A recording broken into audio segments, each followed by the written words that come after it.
that's all right. It's me and you. We got a special kind of friendship. I am not your friend. Sure you are. Fishing buddy? I can't do it. Okay. We'll do it live. Okay. No. We'll do it live. Fuck it. Fuck it. Way to start the show by dropping an F-bomb. Hey, you goddamn right. I'm your woman, of course I'm right. I got a new video and I forgot it. So I need to play it before we leave today because Anima specifically asked me to make this. But I got to tell you, Anima, yeah, specifically. The entire thing was 30 seconds, the whole clip. And we can't do that.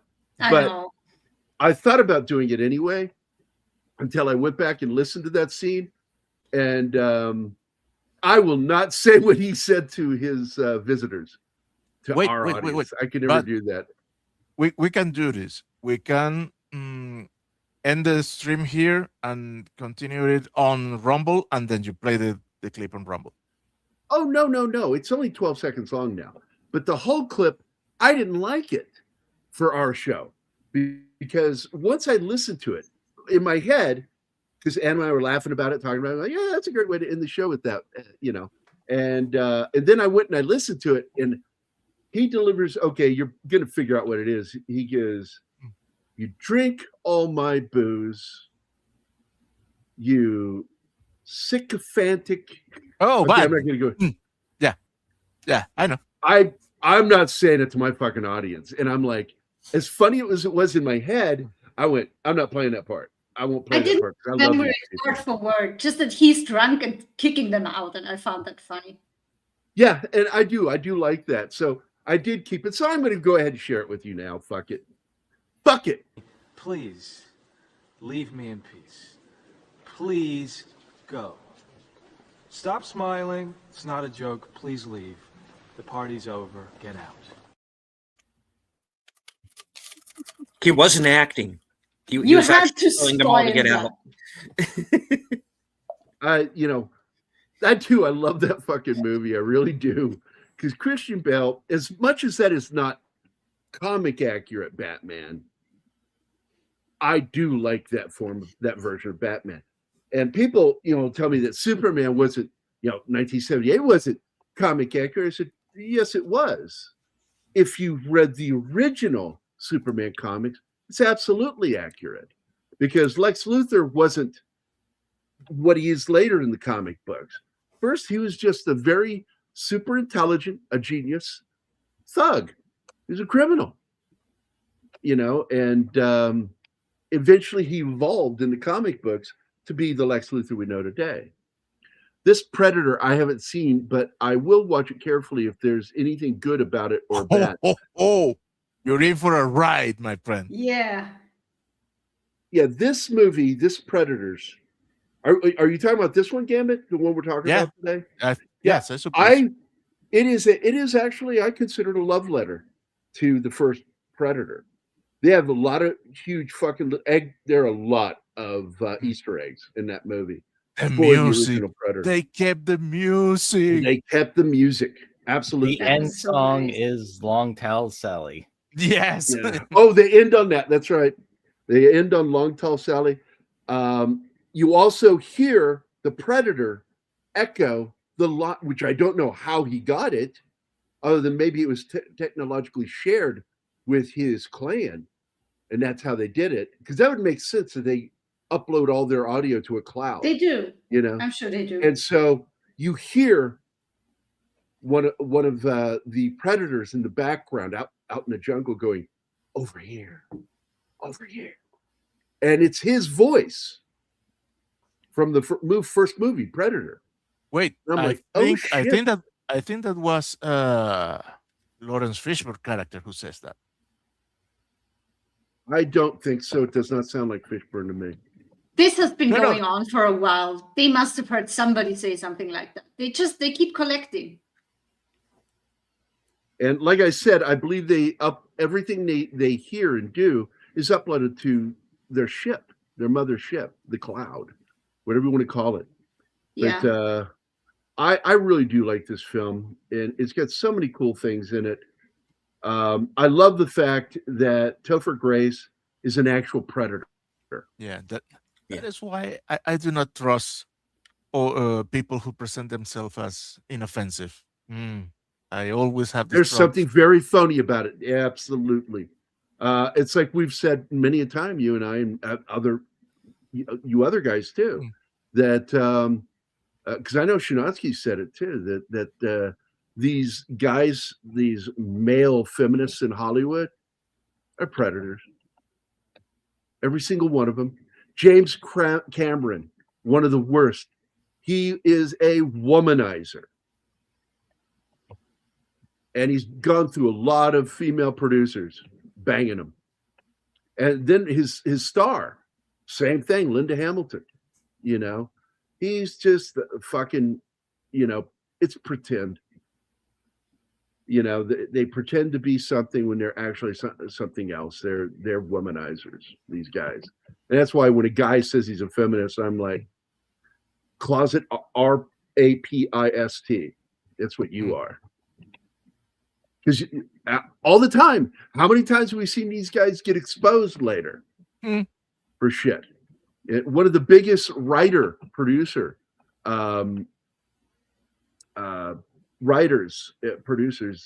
is the guy who did Sandman comic book. I just forgot his name. Neil Gaiman. Oh yes. Oh my God. The things that it was the babysitter, right? It was several women. Yeah. Multiple complaints from his behavior with girls. And I'm like, when he was out, he wasn't defending himself. He didn't say I didn't do it. What he said is we had an NDA. Wow. They weren't supposed to talk about it. It was basically it was Fight Club but with sex and girls underage. It was PDF Club. Jesus Christ. So I'm sorry, I'm saying fucked up shit. I need to say hi to our chat. Because you guys have been there a while. I saw some of you sneak in as early as 2:00. So Gambit was here at 12:40 in the afternoon. My time. Okay. Yeah, that's Snorty. That's hours before we go live. So and it's funny is he knows Snorty's next. And he says, "Hi, Snorty," before Snorty even makes his presence known. He always says hi to all the people before they're there. I know. I like that. So we got Snorty here. Hello, Snorty. And right as soon as I finish, I want you to play the videos. Penny is here. Hi, Penny. We love you. You're so awesome. And, you know, once again, Penny, Anima and I appreciate you so much because if not for you, she and I would have never met. Yep. You're a catalyst in our meeting. So there you go. Is your Sarah Connor? Yeah. This Predator. Yeah, I read that one already. See anybody else pop in? I'm not seeing anybody. Oh, there we go. Soul Assassin. And Predator helmets keep records.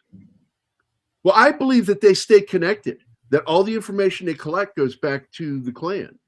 And you so cannot be. Why, you cannot be technologically advanced to the point where you have shields that render you invisible and not have a cloud where you store that information. That would be stupid. Yeah. Of course. I love that there is a scene where she is talking about an incident in Paraguay in 1987. And she begins telling the story of Schwarzenegger's team. Dutch. Paraguay, Guatemala. Yeah. Was Guatemala? Yeah. Okay, Guatemala. But anyway, here's the thing. In the movie, it wasn't Guatemala, but it was filmed in Guatemala.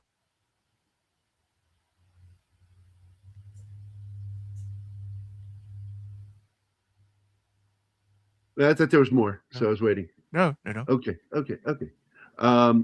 So I believe the voice you hear in the movie is Bill Duke.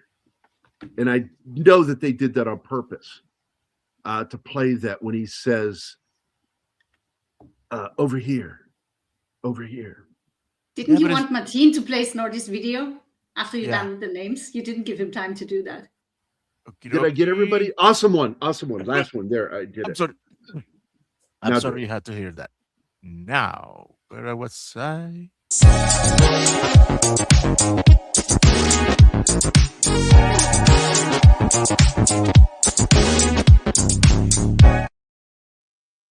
It's such a catchy little tune. So I do want to go over the critical consensus of this film in 2010. So what you've got is according to critics, it's a serviceable action-packed sequel to Predator 2 or in the Predator franchise, because it seems to be more like it is a sequel directly to Predator. Yeah, it doesn't feel like it has nothing in common with Predator 2. And but overall, they thought the film was rather cliche, which I don't mind cliche if it's done well. I mean, there's no such thing as an original story. It's just an original way of telling it. Put your personal spin on it. And so they kind of rebuffed the film in that department. All the characters are cliche, and it's really predictable.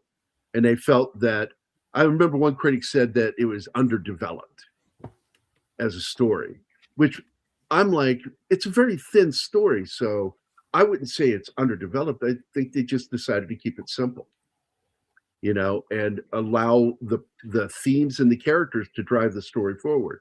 And I like character stories. I love them.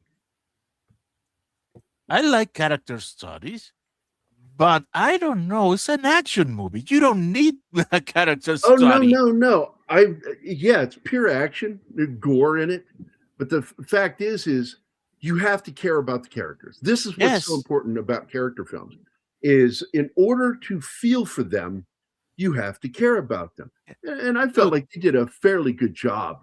Dude, they made you care even for the psychopath. I was just going to say, you care for the doctor. You're happy that they're not leaving him behind, or in case of the Russians. I was talking about Walton Goggins' character. They made you care for him. No, what not the really. fuck? You fucking laugh at the shit he says, and he does that arpist scene where he's like, I loved that the cocaine when he went on to the bitches. I was out. I'm gonna do some cocaine, and when I'm done with some cocaine, I'm gonna go R some bitches. He goes, then I'm gonna do some more cane. You know what I'm gonna do after that cocaine? You're gonna go R some bitches. No, he's a fuck up. But the doctor I really cared for until he fucks up the girl, Isabel. Oh no, I knew he was. There was something up with him. I knew from the beginning something was up with him. He's not telling the truth because they don't grab people randomly or by mistake. Predators are looking at certain things. So now the fan consensus on this film is they loved it. They really did. Generally, it's positive comments. I've really only heard a couple of people say negative shit about the film. And those are usually people, the nerds that I know that have talked shit about this film are people who don't like sequels, period. Or aren't into this kind of film. And I'm like, then why did you watch it? It's like, I hit a point when I'm talking to somebody like that, I'm like, oh man, I'm wasting my time talking to this guy. And that's how I feel. I really feel that way when I'm talking to someone who's not into the genre and, and just wants to bitch about something. And I'm like, waste that guy's time. Stop fucking talking to me. So, but they generally like the film.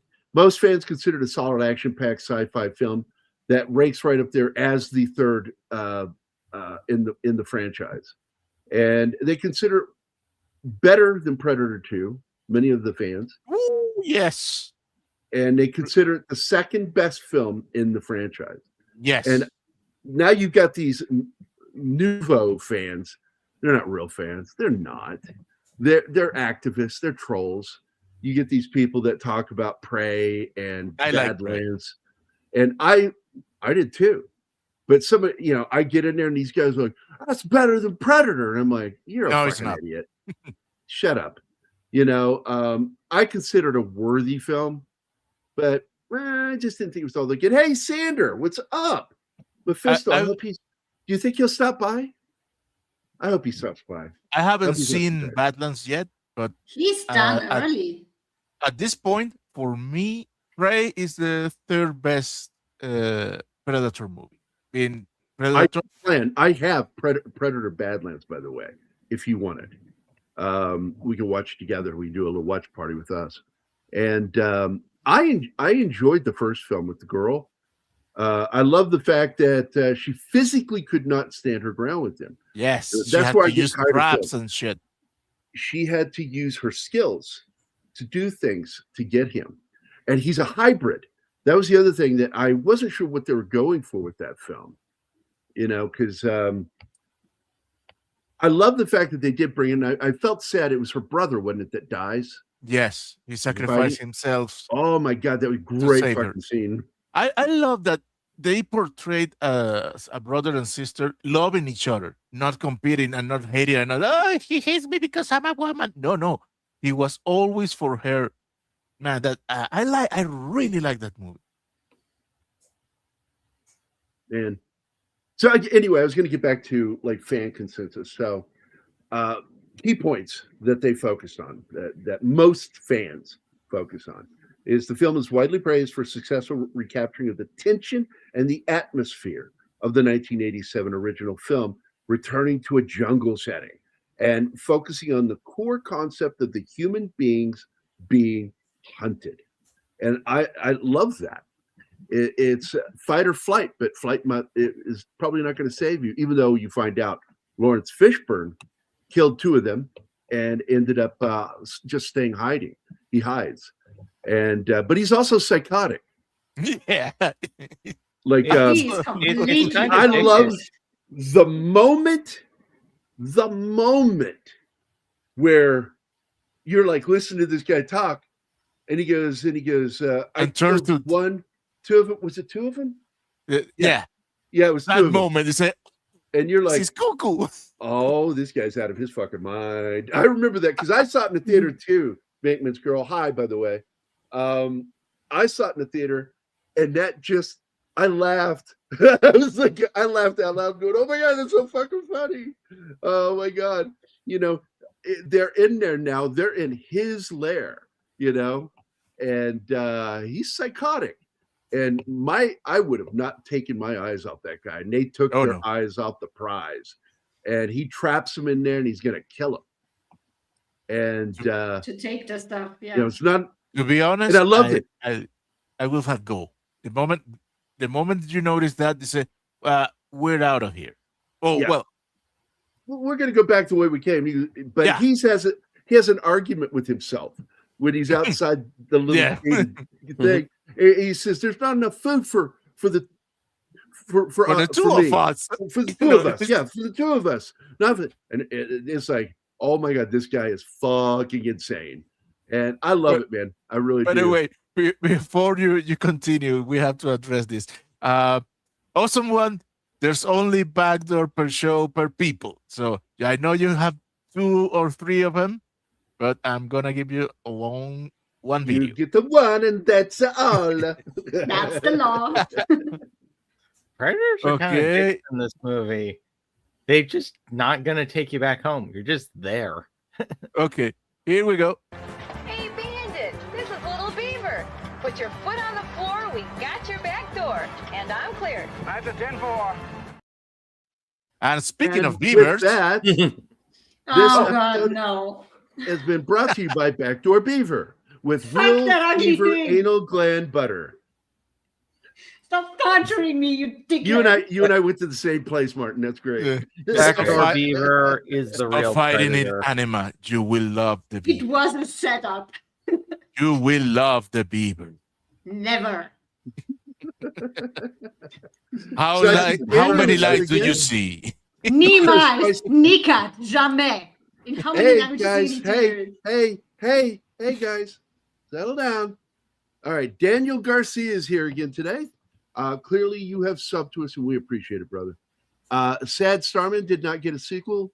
It got a series. Well, technically, I hate saying this, it got a sequel via television. It had the dude from Airplane playing him, Jeff Bridges' character, and it's his teenage son, and they go off on adventures. Yeah, I didn't like the series, to be honest. I did not either. He was wrong for the part. Whoa, Wrong. 11 Alphas here. Hey, Alpha. Hey, well, Hi, Alpha. what's up with you, eh? And we have another breach. What is this? What makes you wonder how many times he's taken out people to steal their stuff? Oh, Yeah. I imagine a lot. Yeah. Good sequels, Blade 2. Yeah, Hellboy 2. Loved Hellboy 2. Indiana Jones and The Last Crusade. I got to be honest. Once I was older, I grew to love Temple of Doom. I didn't like it much when I was younger. And here's part of the reason why is I couldn't listen to the theme at home with my baby because the Molaram part of the music, the chanting, would make my son cry.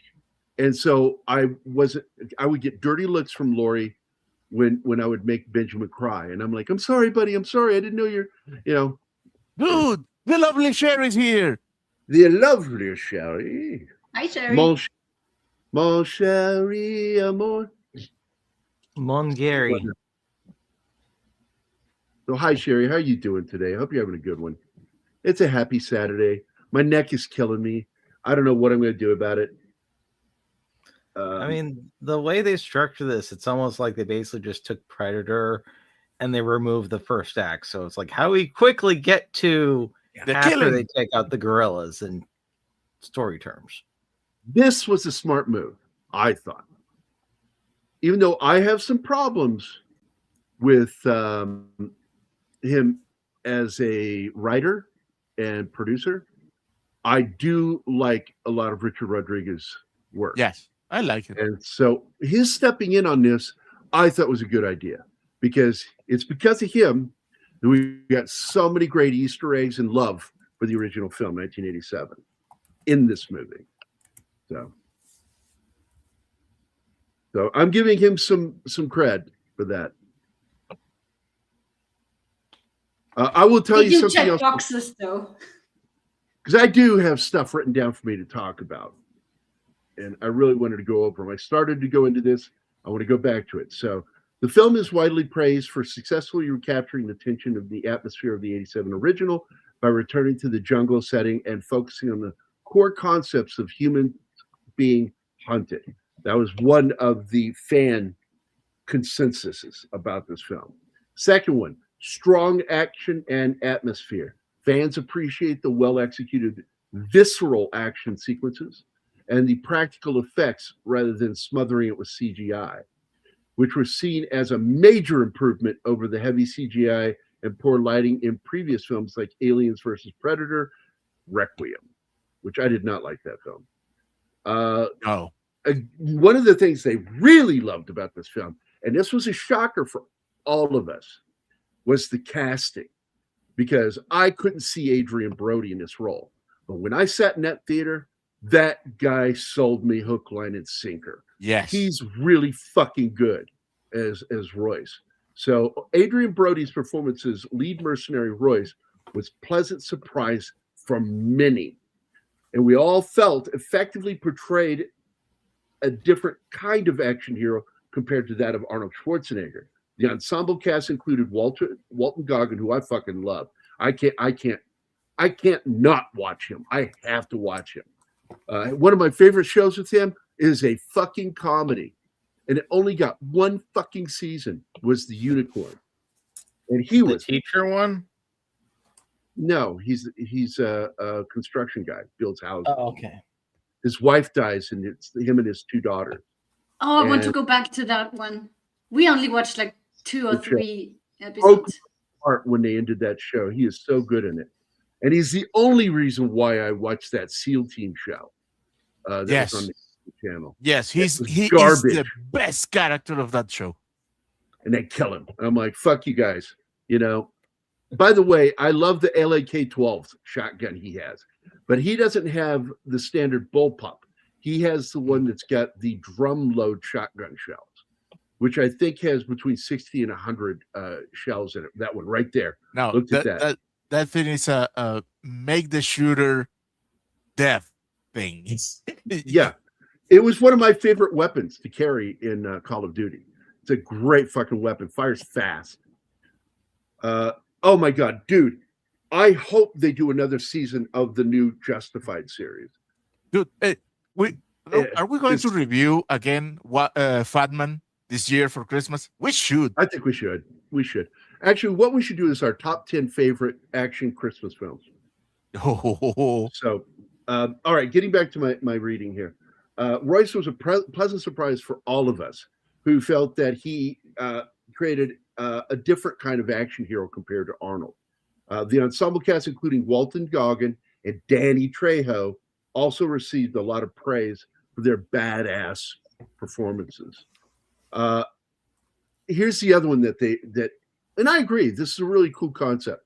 The premise of the film, the idea that there's a game-preserved planet where the predators hunt elite warriors from different species to further their own evolution. This was very well received in as far as the overall franchise. That concept. I love this guy, by the way, that Russian dude. If you don't remember him, oh yes, he's in that movie with De Niro, where he dies in the first act, and they kill him on video. Him and his Russian partner execute him on camera, and it's called 15 Minutes, I think, because it's based on the idea of 15 Minutes of Fame by Warhol. She's really pretty, by the way, but she handles this weapon really well. She does a good job. There's Danny. My name is Knife. And she's not annoying because she's not the girl boss who manages everything, and she's not the damsel in distress. She's just part of the team. Although she ends up, because she helps somebody else, she ends up needing to be helped. Go ahead. We have a new viewer, Beth Smelling. I surely hope so, for your own sake. Well, welcome. If you were the best smelling, it would be Paco Rabanne. That's the only cologne I ever use. Welcome to ADD Theater. This film is still from the era before they went, every woman has to be in charge of everything at once. It's like, it's fucking stupid. No, she's a fucking sniper. That's a completely different skill set. And that's what, of the people that are female soldiers, the most decorated ones, as far as I've looked into, are the female snipers. Israel has some great snipers. Do you know Dr. What's her name? The little tiny Jewish doctor. Dr. Ruth Westheimer. Yeah, Westheimer. Do you know she was a fucking Israeli sniper? Yeah. He shot people. Look what Snorty's saying here. I had a girlfriend. She was delicious. Oh, bad. I paused here for a reason, because he is one of my favorite characters in this film. He's played by Louis Ozawa. His character's name is Hanzo, and he's part of the Yakuza. And he has the most, I'm not going to call it heroic, but he has the most interesting death scene, because he accepts his fate and he is going to kill this predator with his sword that he found. And he realizes when he finds this sword, he says, this thing's old. This is centuries old. This has been going on for a while, whatever's going on this planet. And I love that concept. I'm like, holy shit, you know? Yeah, I know, you're a bad bear. But I love his death scene. It's my favorite death scene in the film. It's a great fight. It's about honor, dying with honor, you know? He says, if I'm going to die, I'm going to die fighting. And he goes one-on-one with that fucking thing. And he kills him. He dies. They kill each other. The predator dies first. Yeah. And then he collapses, which means he won. for a couple of seconds. Yeah. You know, but it's one of my favorite moments in the film when he goes sword to sword with that fucking thing. Character depth is lacking, which is one of the things that overall fans had a complaint about. I don't recall ever saying anything about that, but a common criticism is that many of the characters are underdeveloped archetypes, serving mostly as fodder for the hunt. And I don't have a problem with that. I don't need to get to know people that are going to die early. Yeah, I just want to know the cursory thing. Are they a decent person? Are they heroic? Are they, very basic shit. You don't need to know much. The only people you need to know are the people that are going to go all the way to that third act. Those are the people that you are supposed to give a shit about. So don't start caring for the black dude because he dies first. No. Yeah. Is he the first? Yeah. Or the second? No, he's the first. I think he's the first. Actually, believe it or not, I've looked into it. That rarely happens. No, here's the second. The first one is Machete. Oh, okay. Yeah. No. Name me the films. Name me the films off the top of your head where the black guy dies first. Well, it's not this one. Obviously, yeah. The only one I think of right off the top of my head is Scream 2. Yeah, Scream 2. That's one of them. And it was done intentionally as a trope. Yeah. Yep.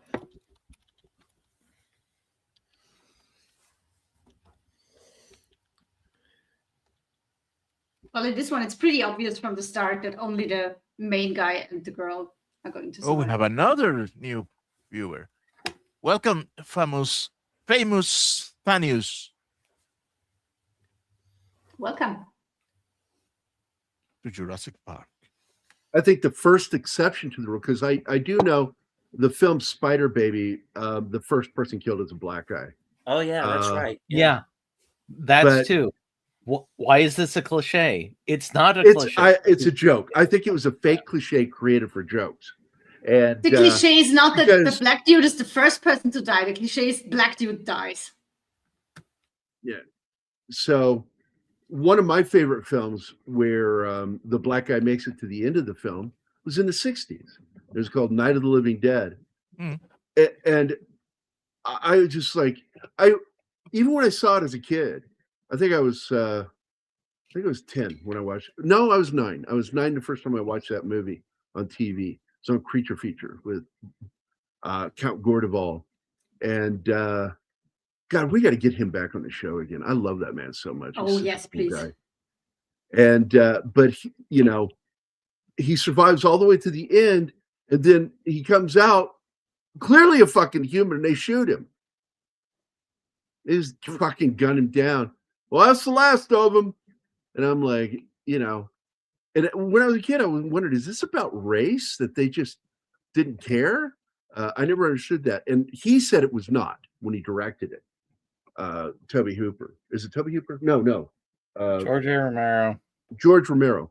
And Romero said it wasn't. But then later, when he began doing speaking circuits, he changed it and then said that, oh, yeah, I always planned it to be about racism. And I'm like, I remember you saying it wasn't. And you refuted the reporter that asked you. But anyway, Black Guy survives in Night of the Demons Part 1. Yeah, good movie, by the way, for horror films. I like that film. Yeah, House on Haunted Hill, the remake of that. Yeah, that's right. Yeah. Now, if you want to make the joke, you should dress your black character that you're destined to kill first with a red T-shirt. That would make the joke. Yeah. A funnier one would be that someone's like sets him up to die, and every time someone else dies but the black guy. So it's like a Fish Called Wanda gag, but the black guy. So another complaint from a lot of fans said that it had a predictable plot that basically is so often described as a straightforward or predictable, essentially a smart remake. I was doing the quotation marks there of the original's formula rather than a groundbreaking new story. Overall, Predators is regarded as an entertaining and respectful entry that aimed to please the core audience and largely succeed. It is considered a solid above average action film that reinvigorated the franchise and set a good foundation for future installments. And I agree with most of that. The issue with any of this stuff, like Predator was always just intended as a one and done kind of movie. There wasn't a thought of, we want to make this long series in this whole Predator universe. It was, what if Arnold fought an alien? There it is, folks. Yeah. This is an important moment because he's collecting venom off of this plant. Paralyzing venom. Now, when it's he a paralytic. When he says that he's a doctor, I was thinking that he was like the angel of death, and he was there, that he killed his patient. I never, but when he took the poison, that is a serial killer. Yeah. I said, oh no, this is a serial killer. Yep. So another thing that fans liked was the creature designs, and they especially loved the idea of the hunting dogs because their skulls were shown in the trophy room in Predator 2. Yeah, and those are finally see these things alive. Winston Studios did the practical effects again, and I love Winston Studios with everything except for gorillas. They do terrible gorillas, but everything else they do are really good. The Berserker's jaw is a regular Predator's lower jaw, as from the Alien franchise. And that was kind of weird. That's why it's so far out. Oh, and Nightmare on Elm Street, I think, was it 6, The Final Nightmare? Yaphet Kotto survives that movie. He's alive at the end. Yep. Oh, he wouldn't. I think look, she wouldn't get out of the way. I keep saying this. Her terror froze her, and he's yelling, "Get out of the way!" Because he had a chance to do damage to this thing. And but then she forced him to attack physically, and which got him killed. And I've always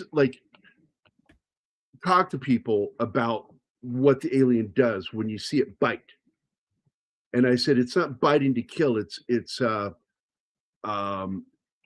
paralyzing.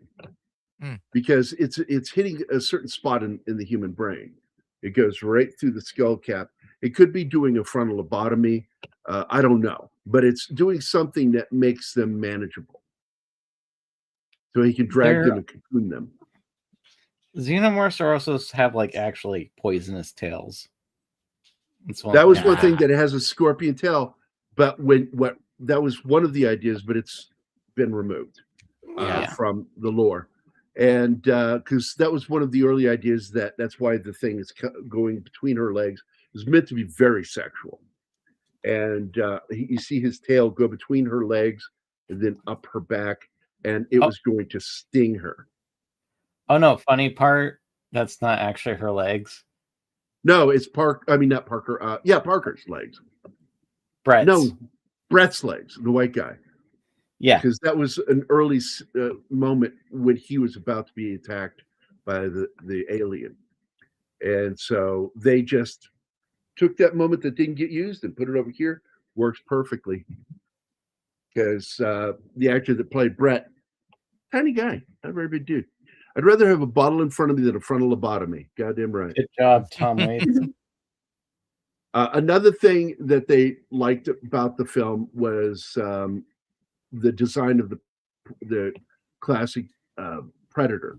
One of the pursuing alien creatures was a modified version of the abandoned design from the 87 film. And that's the one that they actually shoot, if you didn't catch that. That one that's right behind the surgeon when he's running and it's chasing him, that is actually the original Predator design. Oh, awesome. I do like the spacecraft in this movie because you never really got too much of a view of the interiors of these things till this movie. Guys, I'll be back. Anima, if you can take care of the chat for a while. Yep. If anybody pays attention and you look at Hanzo's fingers, he is clearly Yakuza. He's missing because he's missing 2 fingers on his left hand. Yep. Which means if you don't spot that, before he fights the thing, he takes off his shirt and he's tattooed top to bottom. Now, this is another thing that a lot of people appreciated was Adrien Brody really fucking worked out hard for this character. He got cut, and he got a really big upper chest. His pecs are huge in this. And so he was ready for all this action to look like an action hero. And I thought it's nice that he put that kind of fucking work into a mercenary like that. Now, I will tell you guys, production details on this were fascinating when it came to this one element.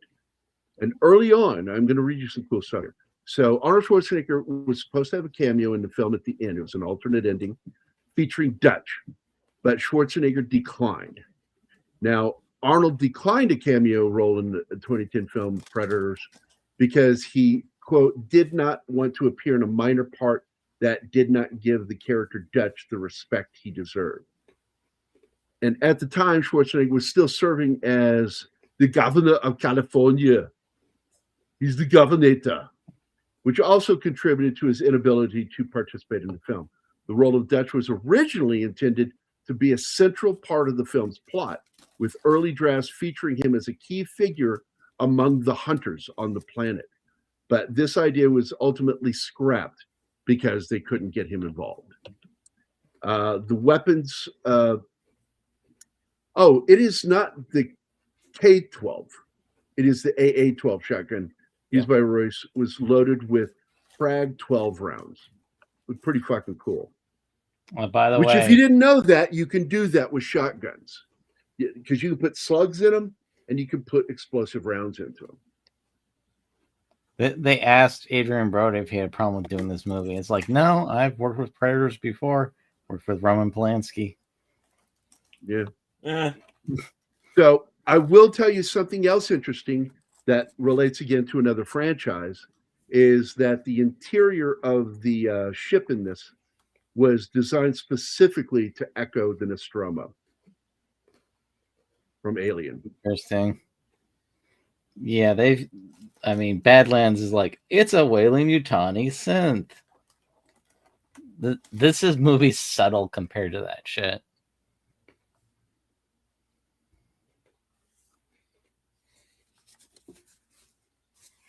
Yeah, it feels like this guy's about to die.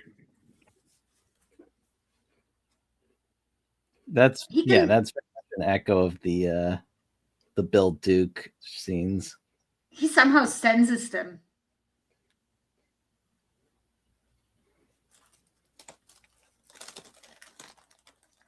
And I got to be honest, those look like 12, clearly are 12 gauge,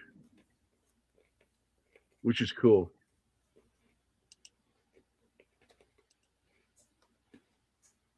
Huge ass canopy of that in that jungle. I would not want to walk through there. Oh no! You know what's missing from this movie? Christopher Walken telling dirty jokes. My girlfriend, she has a pussy as big as a house. Yeah, he'd be good at that. I like that idea.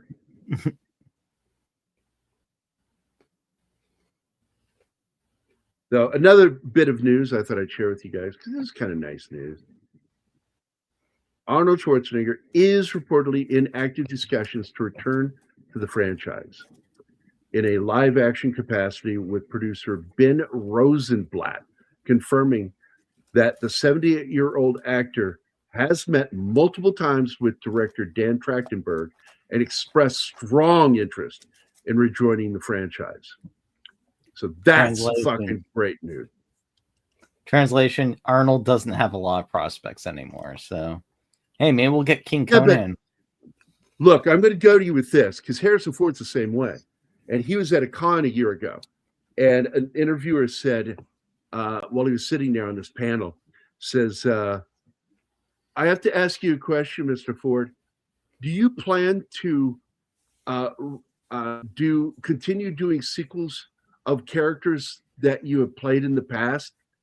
And he turned and he very grumpily said, "You goddamn right I am."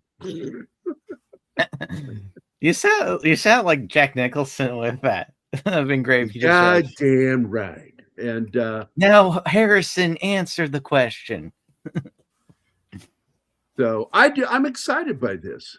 So the potential return follows a significant animated cameo in Predator: Killer of Killers, which I didn't think was great, but I liked it. I enjoyed it. I enjoyed watching it.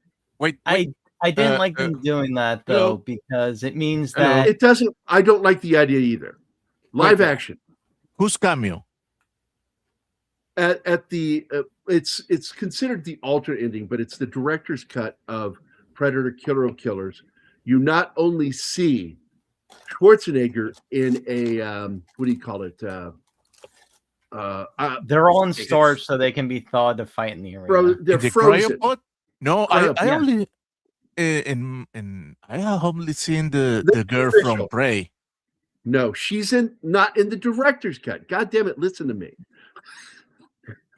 She's in the original film that was on Netflix. She's the only one you see. In the director's cut that got released, which is stupid, they should have just put it in there in the first place. It moves over and you see first Arnold, and then the camera moves again and you see Danny from Predator 2. Frozen. Hard again. So current status as of December of 2025, Schwarzenegger has not yet confirmed a live action return, but he's confirmed that conversations are ongoing following the premiere of Predator Badlands. Producer Ben Rosenblatt described the possibility as the holy grail of Predator films and has expressed extreme optimism about a future collaboration. Exactly. Right. Look who's here. Your audio. Look who's here. Your audio. Yeah, you got it. Background sound. We hear everything in the background, buddy. Yeah, I know. It's because my wife likes to talk. No, I mean we can hear your air, like air around you. Well, let me try that. Well, that's what I'm telling you, Gambit, is that they're in talks and it's going very well, is what the executive producer said. Right. So previous attempts in the past, Schwarzenegger has previously declined roles in sequels due to creative dissatisfaction or financial disagreements, including turning down a cameo in Predator 2, because there was supposed to be a cameo in that as well as in this. And it again dealt with salary and a planned return of Predator, the Predator in 2018, due to the script's lack of significance. And that was a terrible movie. I can't believe one of my favorite screenwriters of all time wrote that. And directed it. But I will say, he at least brought a real Predator onto the set. Yeah. Oh. For those of you that don't know, one of the actors that's in the film is a convicted sex offender. And he didn't tell anyone. So when they found out, it's like the other. Yeah. Are you sure of that, Mike? What's it with establishment directors being friends with sex pests? Like one of the worst is Francis Ford Coppola and that fucking asshole that did Jeepers Creepers. Like he funded that film. This guy was already a convicted sex offender. Harvey Weinberg? I don't know. Weinstein? No, the Silva. director. No, I'm kidding. Silva. So again, going back to Schwarzenegger, potential future roles. The upcoming Predator Badlands film features a connection to the Alien franchise via the Weyland-Yutani Corporation, opening a door for a future crossovers of the Alien versus Predator, which could provide compelling narrative for Schwarzenegger's return. But I also want to point out, Alien Earth was garbage. Mm-hmm. It was garbage from the start. Looks beautiful. Yep. I love the visual effects in it. Love the creature effects in it. It was garbage writing, just terrible. It was pure DEI crap. And, no. Some of the suit work was bad. Like the suit itself wasn't too bad, but first of all, I only watched the first episode and I saw footage of the alien. I thought it looked really good. Past that, I didn't want to watch past episode 1 because episode 1 was so bad. I knew it couldn't get any better. The setup for everything was awful. The whole Peter Pan thing, I would like to. Yeah, that's because I would like to buy a flight to wherever that guy that wrote that lives, and get a wiffle bat. Go to his house, ring his doorbell, and just whack the shit out of him with that wiffle bat. Say, bad writing.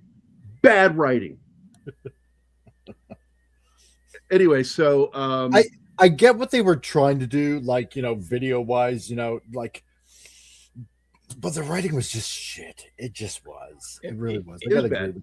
So again, I want to get back to Schwarzenegger. I'm talking about Schwarzenegger still. So the animated precedent that his character Dutch did make a brief animated appearance in the director's cut of Predator: Killer of Killers. Yeah. And he is previously contributed voice work to Predator: Hunting Grounds 2020, indicating a continued engagement to this franchise. And eventually they're going to get him in there before he dies. Mm-hmm.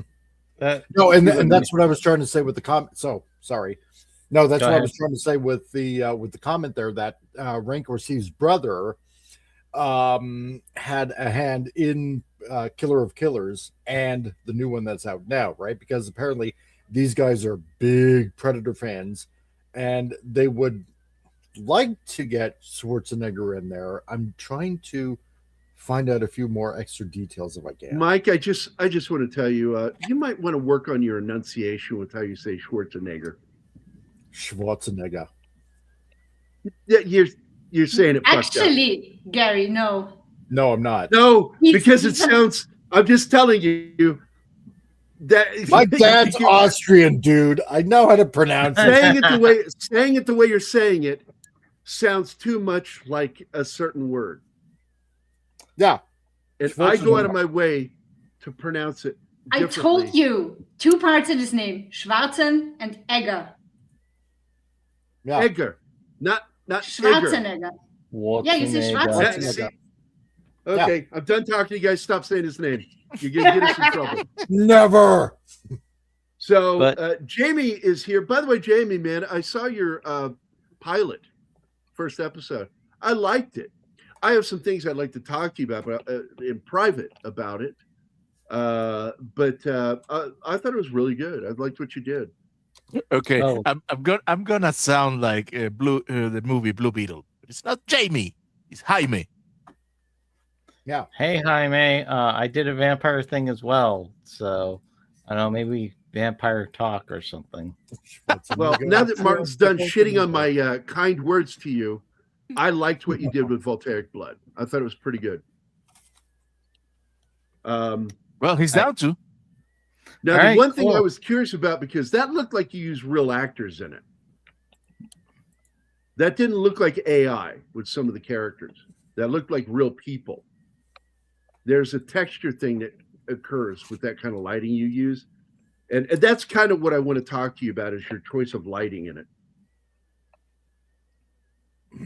Oh, you bet, buddy. Man, I love friends that are creative, man. As a creator myself, it's like, I'm not like Shinosky. I love and support other creators. Oh, dude. You were not supposed to say that on air. Gary. How dare you? You know that pad I bought you and the pen and everything? I know you. I want it back now, motherfucker.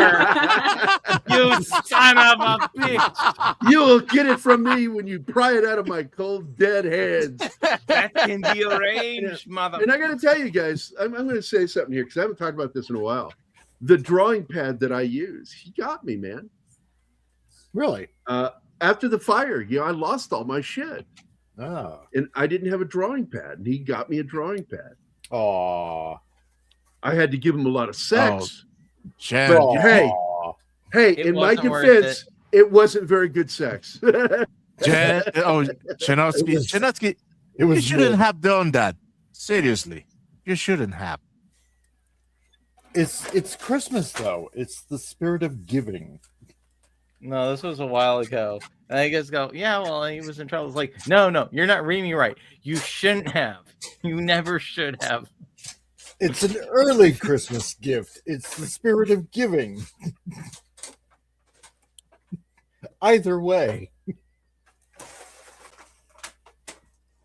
But you didn't answer my question, so I guess we'll save that to private on your casting and that, because I thought it was really interesting.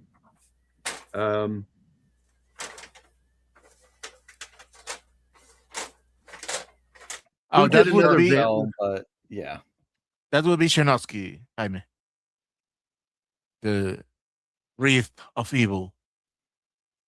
Yes, I haven't seen Voltic Blood, so I have no opinion on it one way or the other. Yeah, do you want me? Hey, can I send it to him, Jaime? Can I send the link to the video? Yeah, it's in YouTube. Of course you can. Now. That's what I thought. Henning, send it. Send it now. I'm so glad. No AI, Gary. Real live. No AI involved. Let me know when you guys are done. Okay. I knew it didn't look like AI, so I thought that was really cool because the way you lit it, you can see pores on the skin, and AI is not very good at that. So, all right, sweet buddy. Is AI stupid? And I can send it to him. Okay, I'm going to send it to you. Well, the thing with any of this stuff, and it's the issue, is that AI is a tool, and any tool can be used poorly. Yeah. And it's definitely not going to do everything like they're claiming it is.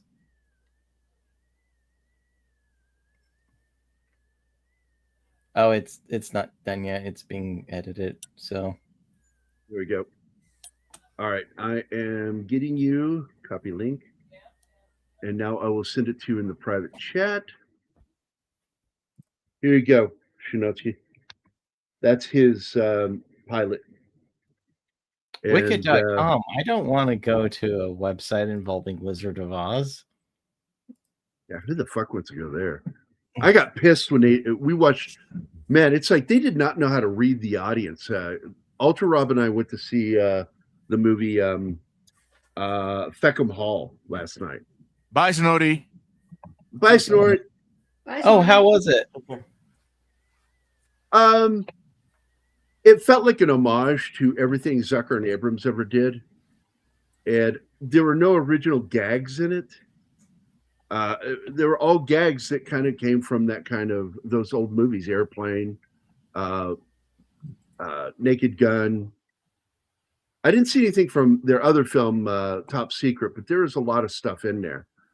And the odd part of it is it's a British produced, British directed, British acted movie with American humor in it. And that kind of threw me. And it's a period piece. And it's well acted. I mean, the actors are fucking great in it. It actually has a story. Predictable, but it's a good story. But I did laugh. There were some fucking moments in that movie where I fucking chuckled. And one of my favorites is when, because there's a murder. It's in the trailer. The character that gets murdered, instead of your typical funeral, and the way they show you is you see the widow talking to J.R.R. Tolkien is in the movie as a character, and he's constantly coming up with names for characters from things going on, but then he fucks one completely up. Like he's sitting there, and the woman calls her husband her precious. She says, "Come to me, my precious," and he says, "Wait, what was that thing you said?" She says, "My precious." No, that other part. Come to me. And then you see his drawing of Gollum, and it says, "Come to me." And I'm like, what the fuck? And I laugh because I'm like, this is so stupid. Awkward. And, he based Gollum off the woman. What? Oh, so he based Gollum off the woman? Like he was drawing her face as Gollum's? No, the drawing was already done. He didn't have his catchphrase. Oh, okay. And he does the voice too. And it's like, it's funny. It's a weird scene. J.R. Tolkien as a character in the film is really fucking bizarro. And that they used a real person from history within the film is funny by itself. But I laughed at a lot of it. It was predictable. I knew where it was going to go. I kind of felt like they should have gone for just classic British humor and not American humor. So I don't know how that's going to go over here because it's kind of weird. Like you see one of the characters, this is back in the early 1900s after World War I, like 20 years after World War I, double bird a character. And I'm like, being a fan of British film history and such, I was like, that's weird. They don't even know what that fucking means over in Britain at that time. That's a wholly American thing. But the gags were pretty good. Everything was predictable in it. There was nothing not predictable in it. But the reveal of his... I'll just say it this way. The wife is talking to Tolkien, and he says, I really thought the ceremony was really wonderful. She goes, yes, but a lot of people aren't totally sure how to take his wishes for how he wanted to be buried.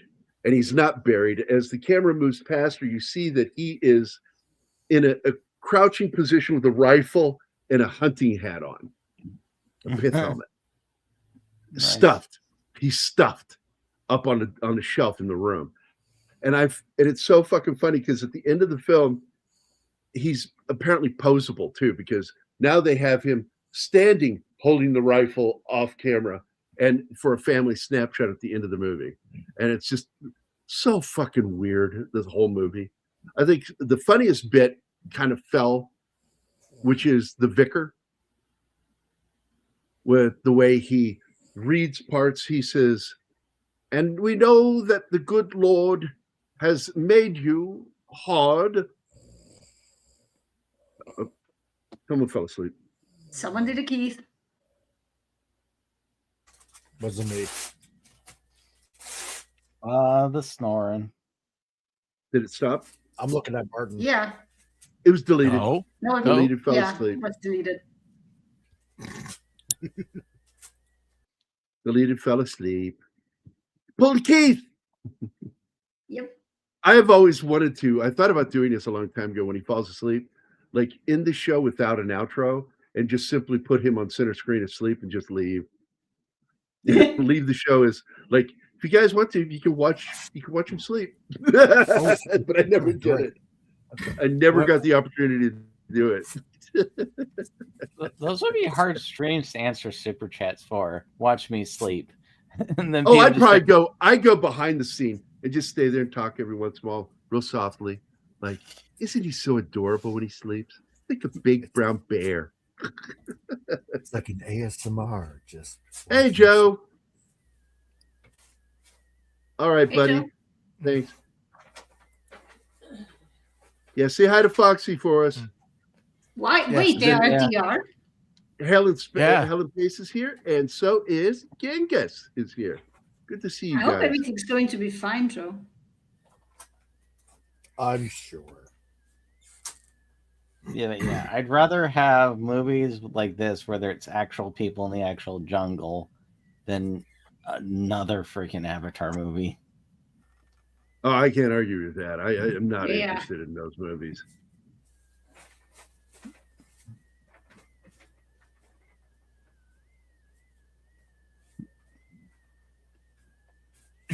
I forget. Oh, now. this Was is this see what she on. yeah. Was this on the Predator's actual world, or I'm No. trying Yeah. to remember? No. No, this is a sanctuary. This is a hunting preserve. That's what it was. No, I was trying to remember because it's been a while since I've seen this. So, because I know they explained away that there were kind of like two tribes, as it were, of predators. So, no, this is Endor's fifth moon. Right. Exactly. LV427. I just fucking had a joke. Okay, LV427. God damn it. Alien fans better fucking know what that meant. I know what. Yes, it's the neighbor of LV426. Right. Elvis.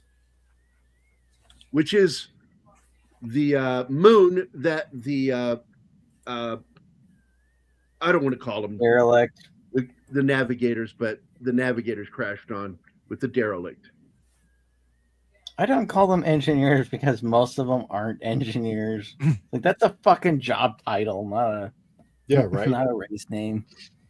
By the way, somebody had posted a commentary scene with Ridley Scott watching Prometheus, and it's in the scene where what's her name, the fucking Swedish actress, whatever the fuck her name is, Charlize Theron. Numi. Yeah, no, Numi. Oh, Numi really is. Numi Rapaz. No, the other chick, the blonde. And well, Numi does the smart thing, goes to the side, because if something's rolling towards you, you don't run away from it with it rolling towards you. You turn. And there's not a guarantee you're going to get away because it's big. But he's talking about this like this is such a great scene.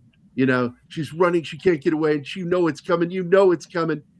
And I'm like, Ridley, you really are a fucking idiot. You really are. Yeah.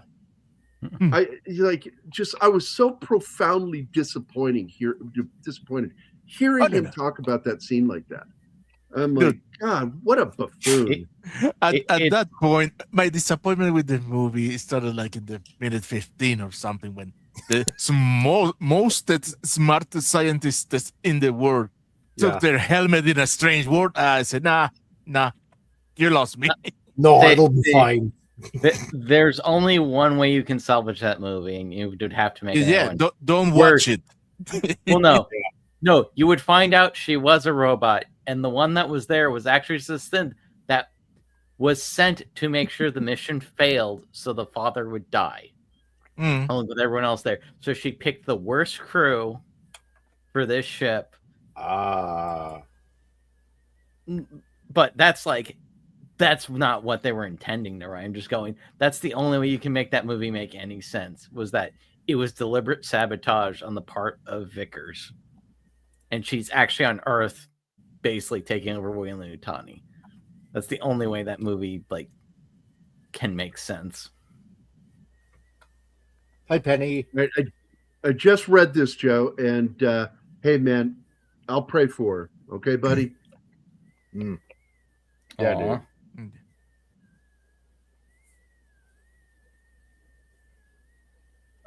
Alpha is still here. Good. All of us are wishing your mom well. Okay, buddy?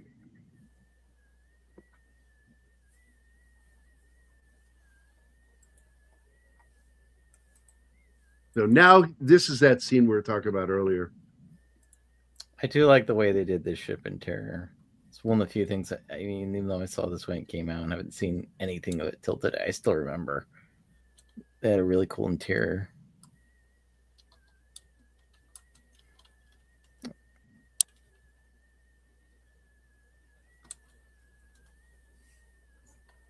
Yeah, you can say that, but you can say also that they succeeded.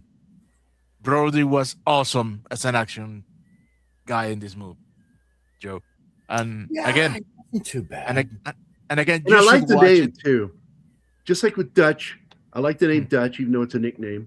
I really like the name Royce. That's a great fucking name for a hero. And there's nothing better than a guy that's not a hero becoming a hero. He's always been out for himself, and now it's like, fuck, he goes back for her. He can't leave her.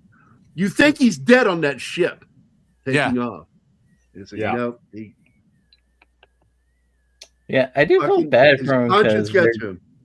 Yeah, they're alive. At this point, they are selling him like, okay, he died. Okay, that's a good thing. He's a scumbag. He abandoned the other two, and the other two are going to become the final girl for saying it, for lack of a better term. And that is the plot twist at the very, very ending. I mean, I consider this almost like it's a series of episodes. That's kind of how this movie feels. I'm a fan of Peter Jackson, and I wish he got to make the King Kong he wanted to make. I gotta. You know what King Kong he originally set out to make? The original? Well, I mean, No, kind he of was going to. His King Kong was originally attached to another movie that was going to be kind of a new introduction to a MonsterVerse back in the 90s. Oh, okay. Interesting. Deep Rising. Oh. Because that's supposed to be King Kong approaching them on the beach at the end of the movie. Huh. Oh. Didn't know And that. so there were some early designs that were done for the Kong character. Let me see if I can find them for you guys. Kong. I didn't mind the 2005 remake. It's Jack Black. It's too long. I'll say Jack that. Black was okay in it, you know. I don't know. You weren't I just supposed can't- to like his character. You weren't supposed to like his character. He's a scumbag. The characters you were supposed to care about were Brody and the girl. Yeah. And I didn't mind him. I didn't mind him, but the movie is overindulgent with the sequence of fightings with the creatures. It should have been a shorter. Right. Yeah, they spend like an hour getting to Skull Island, which is nuts. Yeah, that's a bit too long. I found it hilarious that they made a big. Up a bit too much for me. I did find it hilarious that they made a big deal about hiding the name, and then it's the little zoom on the keyboard as he's typing on the typewriter. Skull. Wait, we're going to Skull Island? Wait, you didn't know where you were going? Oh, damn. Did I give it away? I'm sorry. Such a douche, Mike. Really. I know. No, he's not. I learned from Gary. He's just. You learned from the best then. He's my mentor. Mike is either the meanest Autobot ever or the goodest of the. I love the fact ever. that you're the goodest. Yeah. I mean, I like that you are the goodest ever. So you're either a bad Autobot. No, well, forget about it. Come on, Jen. Do it. Do it now. Hey. What do you want from me, Martin? Whatever you were going to say. Crush your enemies. See them living before you. And hear the lamentations of the movie critics. That was pretty good. I like that. Thank you. I think the same. I like the movie, but there are sequences that should have been shorter. That's my only gripe, to be honest. Yeah. I kind of think that if you're too in love with the material, you shouldn't be involved with the editing. I mean, you can have Final Cut say, but you just can't control the edit to the nth degree.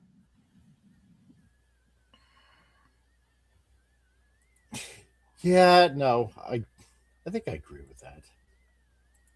You think? Well, the problem. No, because some actors. Oh no, go ahead.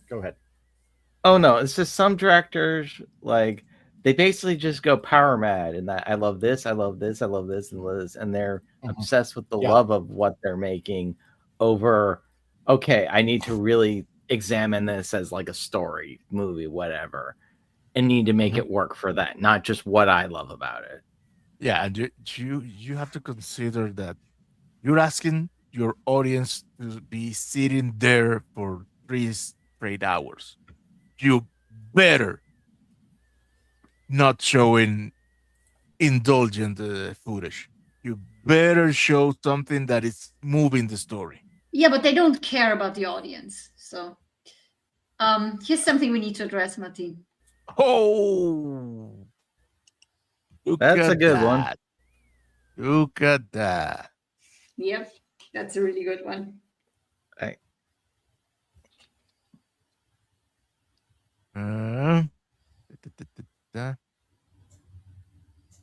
Here you go. I've got 5 terrorists going southeast on Bakalakadaka Street.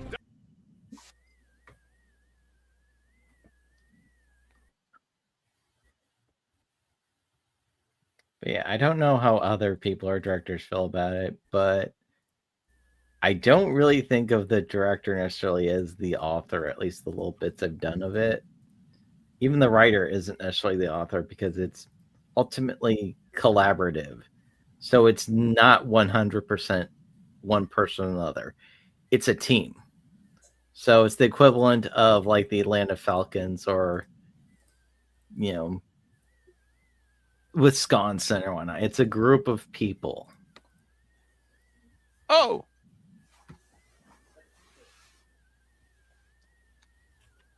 And how the people play together is how good the team is, i.e., how good the film is. It's like, for instance, John Carpenter and Kurt Russell. Them together is an amazing team. All right, here you go, guys. This is, I'm getting ready to tell you. This is the early 1990s 6 version of Kong that Peter Jackson planned to do. That was supposed to be connected to Deep Rising. Okay. And the scar on his lip was something that stayed over to even his later movie that he did in the 2005. But he was supposed to be gorilla-like, not human-like. He wanted him to be a true silverback. One of the actors that was attached to it to play, I think, no, wait, go back. I want to see that. Was the actor that played Gandalf, Ian McKellen. Scrapped artwork was what? Okay. Include scenes of a robot going. Ooh, Triceratops attacks. Cool. Also, the spider attack too was supposed to be in it. Allosaurus. Oh, this is cool. The insect pit, which included the giant spider, and then the raptors. Bad creatures. Oh, geez, cool. See, I love this concept art stuff. Yeah. Yeah, very Arthur Conan Doyle. Mm-hmm.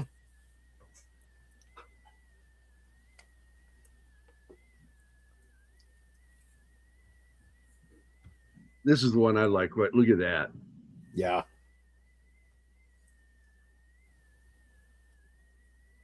Ooh, do you know what this dinosaur art? That looks like Zeta. Holy shit, that was cool. It almost does, but you know what it reminds me of? What was it that old movie? I think it was like from the 50s. The Valley of Gwangi or Gwangi. Gwangi. Yeah. Gwangi. Yes, yeah. That's what it reminds me of. Love that old movie. That was a great dinosaur drawing. Hold on, I want to go back to that one. I like that. The face kind of reminds me of the T-Rex, fat T-Rex from Caveman. You know who it reminds me of? The artwork? It reminds me of it's either Art Adams or Adams. Cho. You've not seen dinosaurs drawn until you see Richard Bonks of dinosaurs. His are incredible. I love working with that guy. I hope before I die I get to do one more book with him. Or Frank Cho. That's what it almost reminds me of too. I like Frank Cho. Look, it's Man-Bat. Yeah, Man-Bat. Yeah. I was just talking about that the other day with Chuck. I said, I would love a standalone Man-Bat movie before introducing him to Batman. Well, now we got to ask Netflix. No, they're gonna make but I'm not gonna say anything. That's gonna be so weird. I thought Paramount for sure was gonna get it. Damn it! Thank God I have tons of old movies. Ooh, yeah.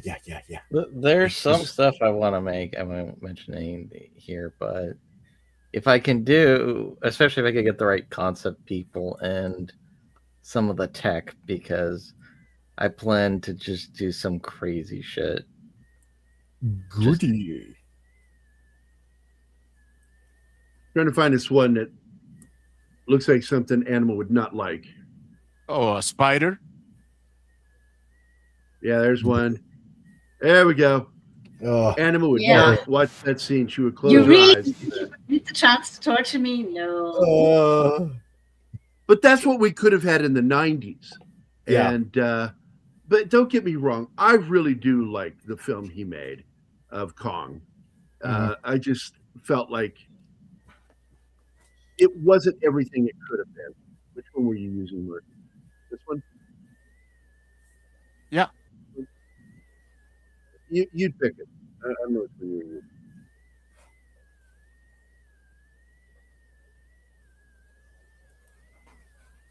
I hear a wind. Yes, I'm hearing a Yeah, so do I. All the time. I don't know where it comes from. It's like a blizzard outside for somebody. Must be the Canadian then. See, I feel like this is where the movie gets a little bogged down. I'm trying to show you all the creatures and dangers. They're all cool, but all together, it's a bit overwhelming.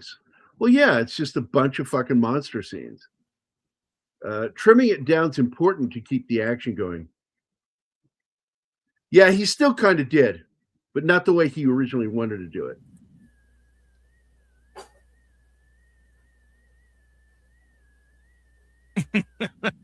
Okay, 11. The This member cocaine. yeah. Cocaine member man pig. bear pig. Yeah. Oh my god. Let's Guys do are it. crazy. Yeah, I Let's heard start some writing that guy. right now. I am never going to watch Screen Crush ever again because he had an episode talking about the show that Anima and I are watching, Pluribus, and good God, man, he says compared to real science, threats in science like global warming and climate change. And he was talking out of his ass. And so I just stopped the video right there. I went, I don't give a shit. If you've got good information about this show, don't care. You've lost me because you're a fucking idiot. And I wrote a message and then left and unfollowed him. What Pluribus shows, come on, dude. The most dangerous creature on the planet is a Karen. That's true. They are dangerous, man. Dude, do you remember that fake trailer made with AI, the Revenge of the Karen? How? Karen Unleashed, or yes, Karen like Unleashed. Yeah, man, I would like to see that. I was there. I saw it all happen. The tale of the unrestrained Karen took out 20 men in a single blink. She did. It was phenomenal. Till someone harpooned her and put her up on the wall for a trophy. The only thing I feel bad about are women that are nice that were named Karen before. Yes. Yeah, they don't That's a bit of a deserve downer. this. No. But then you name the they're- male they're- equivalent. I don't know, whatever that is, like a Ken. So No, the males go by Karen too. No, Oh, do they? Shinatsky, Okay, there are worse things. For example, in Latin America, there's a female name very common. right. ISIS. Imagine that. Oh ISIS. Not just that was there. an actual. Well, the thing is, that's an actual like goddess.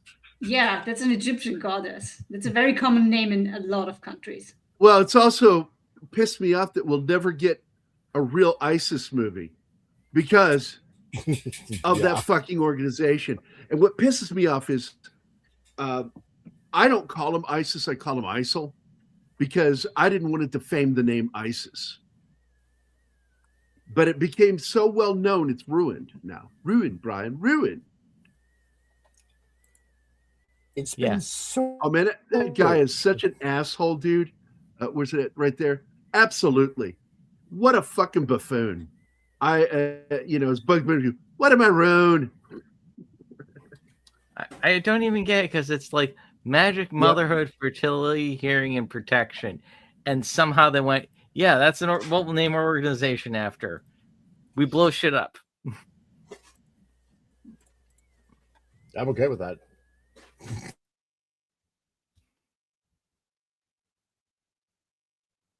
Okay, I don't know what DP and W mean. So Deadpool and Wolverine. Oh, yeah. I have a black belt in Karen. Yeah, that was good. Oh, I thought that was the Department of Power and Water.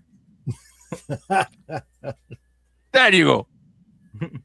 Thank you for validating my confusion. Shut up. He's good All at right, that. Martin, Yep. if you would be so kind as to show my screen I just shared. Yeah. Pause. Take down. And this one. There you go, guys. This is on my computer. This is the entire ISIS series. I have the entire series, and I have the entire Shazam series. Nice. And I love watching these shows. They're so much fun. The genie one, the cartoon genie one, right? Shazam with an N. Okay. It's easy to get that shit confused. It's Captain Marvel, Shazam. Cool. I also have the entire series of where's it at? I have the entire Punisher series, the entire series of Magnum PI. I have the entire series of Johnny Quest and Columbo there. Columbo's Now great. you're just flexing. And I have the entire series of The Invaders, which was the first serious UFO alien invasion TV series.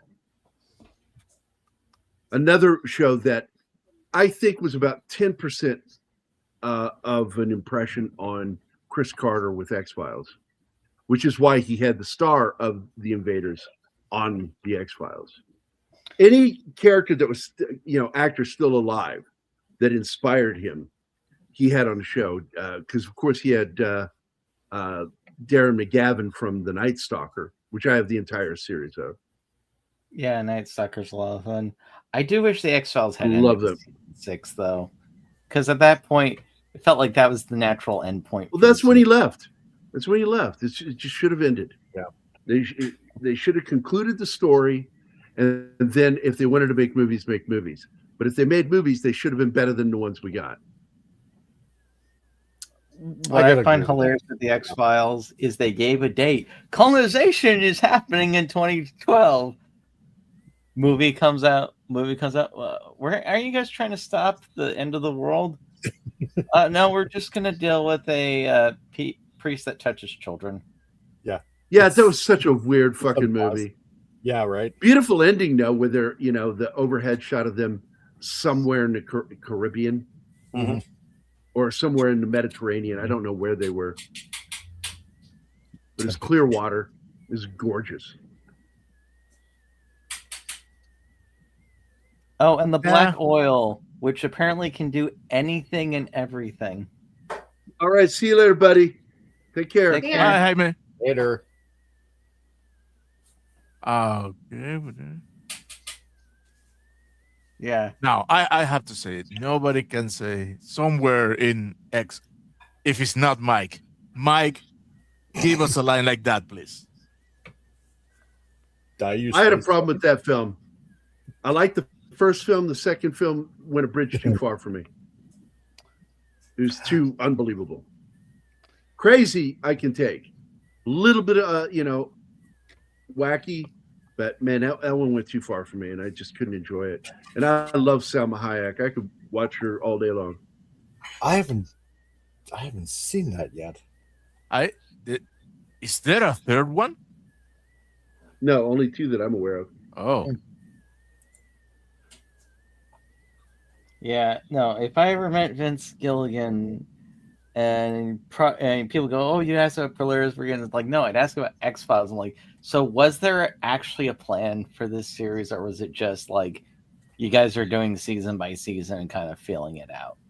No, there was a plan as far as I heard. Yeah, Chris Carter always had an end in sight. Yeah. But I think he kind of lost himself along the way and forgot how to get back there. Yeah, because the way he talks about he's acting as if the reboot several decades later was somehow part of his master plan. No, No. No. Although I like all of the shows that he's done, even Millennium. As I never did finish that series. I loved Millennium. Millennium. I was so angry that Fox betrayed them. And canceled it. Yeah. They're so bad about that. Fox was just garbage with that shit. Yeah. What they did to Firefly. Oh, it was so bad. Oh yeah. god, Yeah. I love when and the Lone Gunman was nice. It was lighthearted. It was it was fun to watch.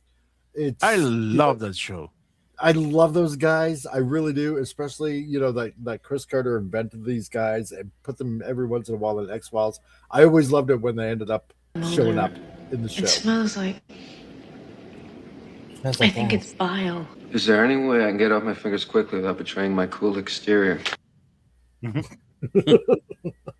Like that episode. I think that was Vince Gilligan's first time running a show. Like they let him spin off, and I liked the Lone Gunman. I did too. Yeah. It made me sad how it got treated. All right, here we go. This is his. This is his final fight, right? Yes. Hanzo's.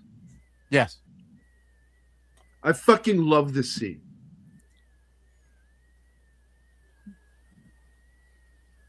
I thought it was kind of ridiculous when I saw it myself, but now compared to what we've got, it's like, no, this is amazing. Every what we've been getting. Yeah. Penny, I gotta agree with you. At least we got a movie with Firefly. Yeah. Monday, what are we doing Monday, Martin? A Bridge Too Far. A breach too far? A bridge too far. Oh, a bridge. I thought you said breach. Yeah. Breach. Once more onto the breach. A bridge. Yeah, Gary likes his breaches. It's a bridge too far. Hey, boy, you better pull them breeches up. I do have one controversial fandom view. I kind of think it was probably for the best that Firefly got canceled. And just like that. Yeah. We can't have that. What That's happened blasphemy. to Shinatsky? Where'd it go? Oh, man. I don't know. That's heresy. Well, no, because I heard about some of the shit they were planning and going, I didn't want that. Like, basically, after Anara leaves, they were planning to find her, and she would have been raped by Reavers. And the little syringe thing, it was a poison she injects into herself. So she basically had the first part of all that terrible shit happen to her. Huh. I'm like, no, I don't want that episode. I'm glad it got canceled. Yeah, that scene at the river where they're going across that water and the fog lifts, and you hear Robert Redford going, Hail Mary, full of grace, the Lord is with thee, blessed art thou amongst women. Blessed is the fruit of the womb, Jesus, Holy Mary, Mother of God, pray for us sinners now at the hour of our death. Hail Mary, full of grace, the Lord is with thee. It just keeps reciting it. Because the fog is lifted and the Germans can see them if they look coming across that fucking Rhine. and you get that horrific jump cut of like Cliff from Cheers, like getting shot right in the face. I'm like, Oh yeah, I forgot he is in that. There's a lot of man. He was in a lot of military movies, man. He was. Yeah, like King Kong Lives. He was a soldier in that. He was a deck officer in Empire Strikes Back. Yep. Rest assured, though, Disney now owns Firefly. Please, Mike, which means we'll never do anything with it.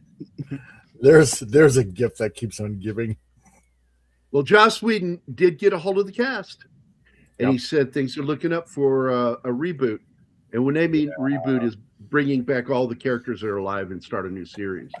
Yeah, it's not a reboot like recast and everything, because Nathan, continuation. The only thing that sucks is Tudyk is dead in the series. Yeah, I know. Here's my favorite part. I hated that. I love that character.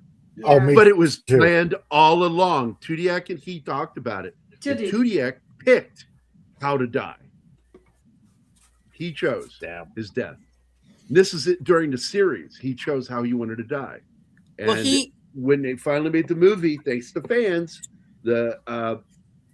one of the first times fan outreach funded making a movie. Yeah, I love that.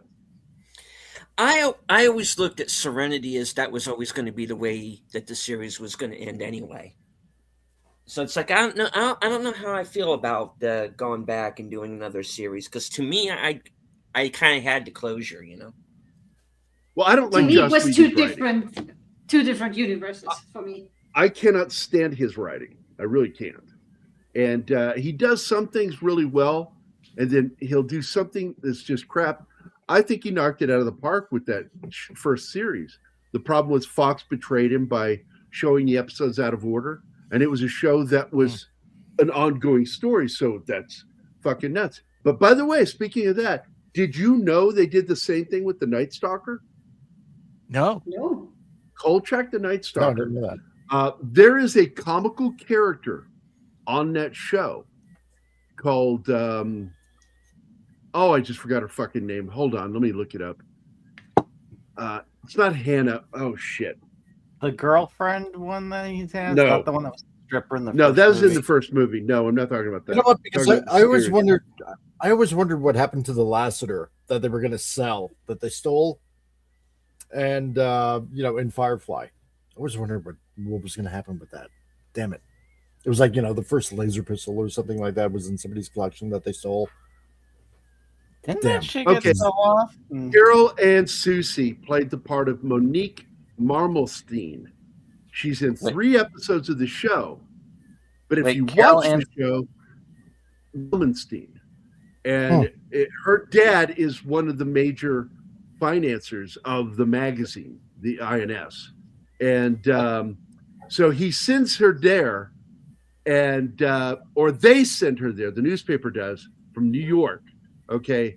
And so she's got that normal, obnoxious New York way of talking, She's like, Carol, Kolchak. She's so obnoxious and funny. And all 3 episodes with her are fucking nuts. Because the first time you see her on the show, air date, when it aired, the episode where Zombie, he sends her back to New York. That was her final episode. Huh. And her first episode is actually the second appearance. They got them all fucking screwed up. Gary, wait, Carol Ann Susie, right? Yeah. Okay.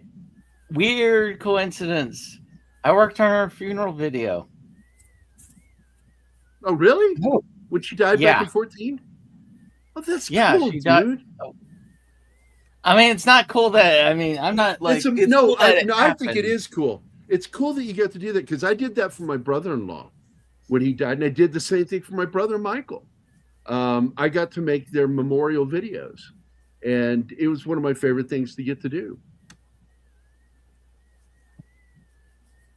Well, okay. Now that's a classic Predator right there,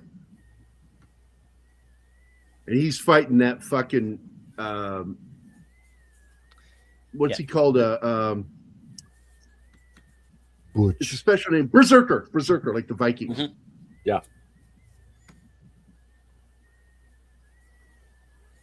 I saw him behind her, the way he was looking at her here, and I knew he was going to make his move, kill her.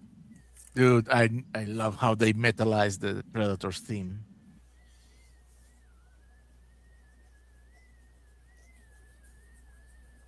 I don't know how we're going to do it. We're probably going to have to do it on Rumble, or we share a video with all the music on it. And I would like to do a show on a Saturday of our top favorite scores from films. Ooh. Rumble. Let's do it on Rumble. Yeah, Well, or I like that. or we figure out that fucking Cosme thing that's supposed to be for free. Look, I told you when I get paid, I plan to pay for it. Because Don't. nobody's going to figure it out. You're not going to take time to figure it out. Nobody's Stephen, gonna you're take time to using figure it out. Cosme, right? Stephen. Personally, Correct your every once bitch. in a long Just do while, it. but I'm usually on shows with people who use it. I'm still kind of trying to figure my way around it. Okay, I was hoping you could help us troubleshoot because we really want to do watch parties, but we keep fucking it up. Yeah, I know a little bit about a little bit. I might be able to help. Because we did one watch party that just turned to shit because Gary's internet was bad. But then we've kind of figured that out. We did the second watch party, and all of a sudden it blacked out the movie for everybody and forced us to subscribe. And it's not supposed to be forcing you to pay. It's supposed to be free, right? No, it's a subscription. Oh, because it's all over the internet. They say, no, you don't pay. It's free. It doesn't have tiers. Oh, well, then somebody owes me some money. Well, what was told to me by one person was that you can only have one room and use that only room for free. So we fucked up by deleting our first room. Hey, Big Al, dude. What's up? Changed your avatar. Almost didn't recognize you. No, I'm serious. He had a different avatar last time. He had a white background or something. Let's see. You got to get the Simpsons clip of Martin disappearing and Nelson saying he's gone now, but you got to respect his spirit for when Gary boots people off panel.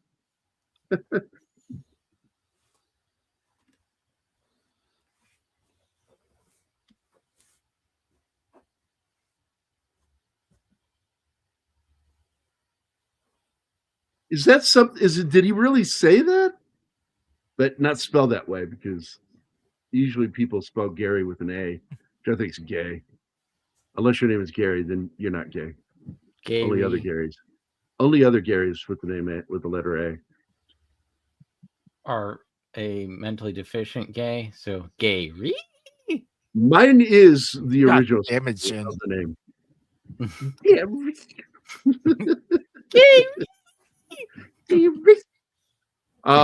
That is the original spelling of the name Gary. English is so terrible when it comes to names. It's like, should we be consistent? No, just spell it however the fuck the parents want. Well, it came from Garrett, and then became Gerald, and then became Gary. And then for some reason, people got lazy and started soft G-ing the shit out of it. Yeah, and Geralt's a cooler sounding name. So is Garrett. No, I love the name Garrett. Yeah, Who sneezed? Garrett's a badass name. Who sneezed? Bless. Didn't you hear it? I heard it, but who was it? Wasn't I me. don't know. Wife. Oh. I said it. Oh, it's your wife. She's Tell her we all said bless you. No, we don't, Everybody- because I say Gesundheit. I don't say Or shit like Gesundheit. bless you. Yeah, no. Garrett sounds like the name of a person who's like a personal bodyguard or a hitman. Garrett sounds like that guy on Subway.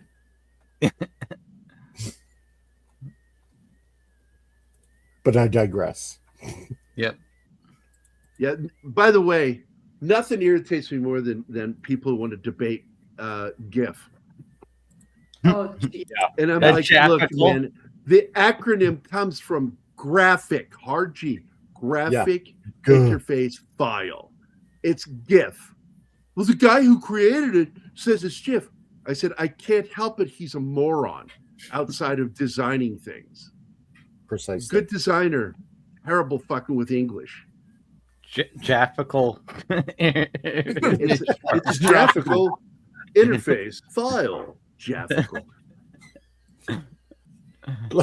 Like anybody else say it that way anyway. And then like one of my buddies says, well, what about laser? I'm like, oh my God. That is the dumbest fucking argument. Fuck off.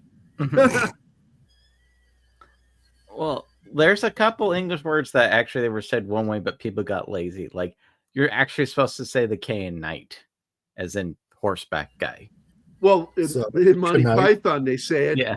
The French one, get away from your silly English niggets.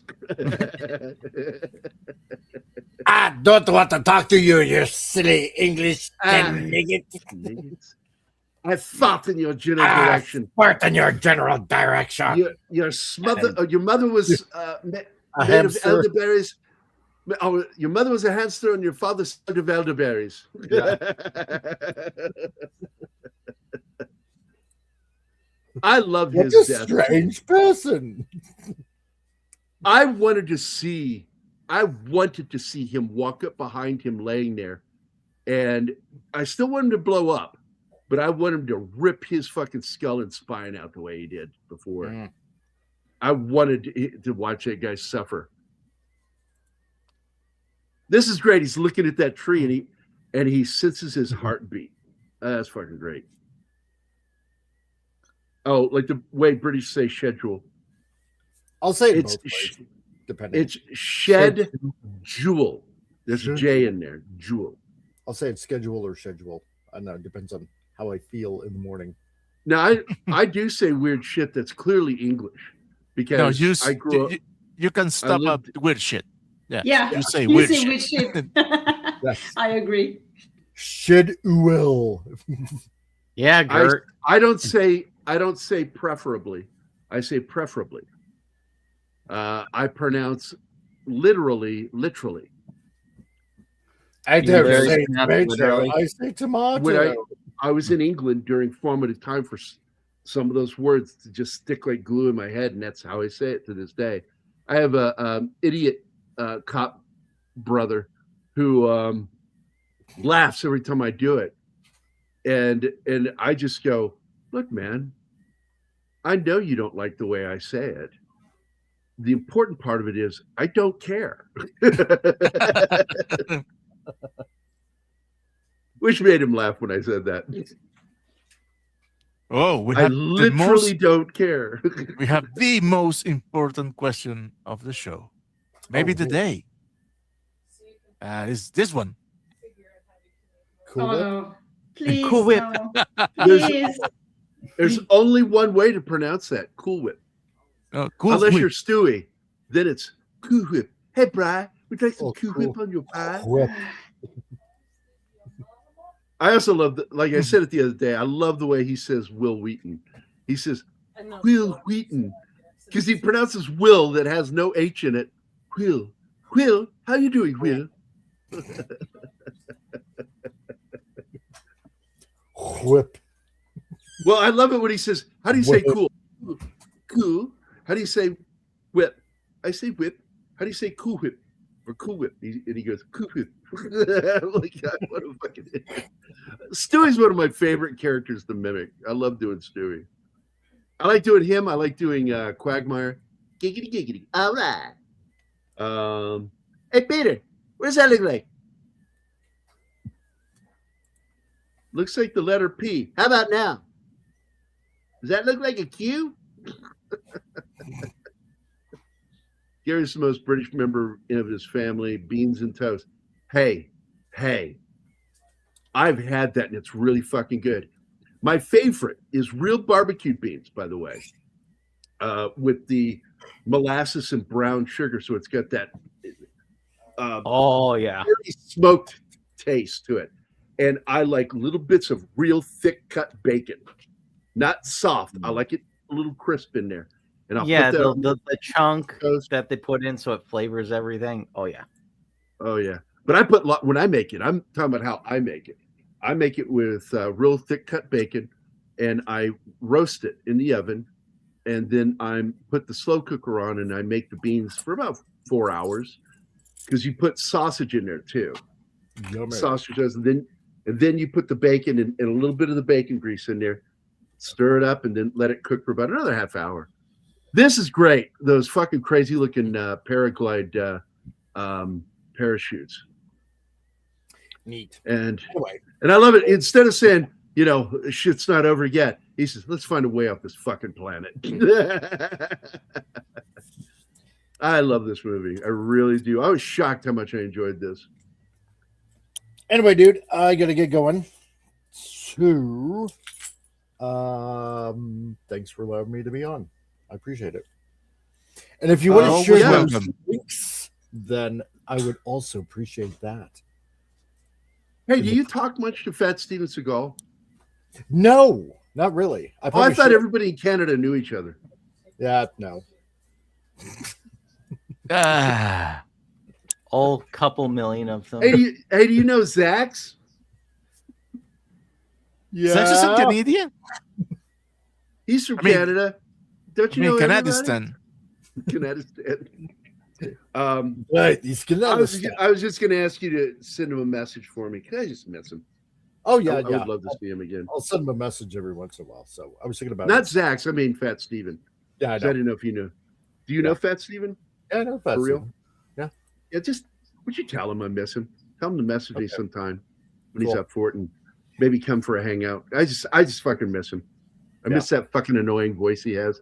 I mean, don't get me wrong. I have Shinatsky, but it's something about friends with annoying voices that I just love. Well, you still have so much fun into your life. Yeah. Fuck you too. Anima Gary. just has a funny accent. Fuck you too. Okay. Anyway, all right, Mike, get the fuck out of here. I will. If you want to share those links that I put in the private chat, I would greatly appreciate it. So everybody can share the Christmas love only the way I can share it as. So there you go. Do you want me to copy and paste the entire thing? Do it. Yeah. Do it now. Okay.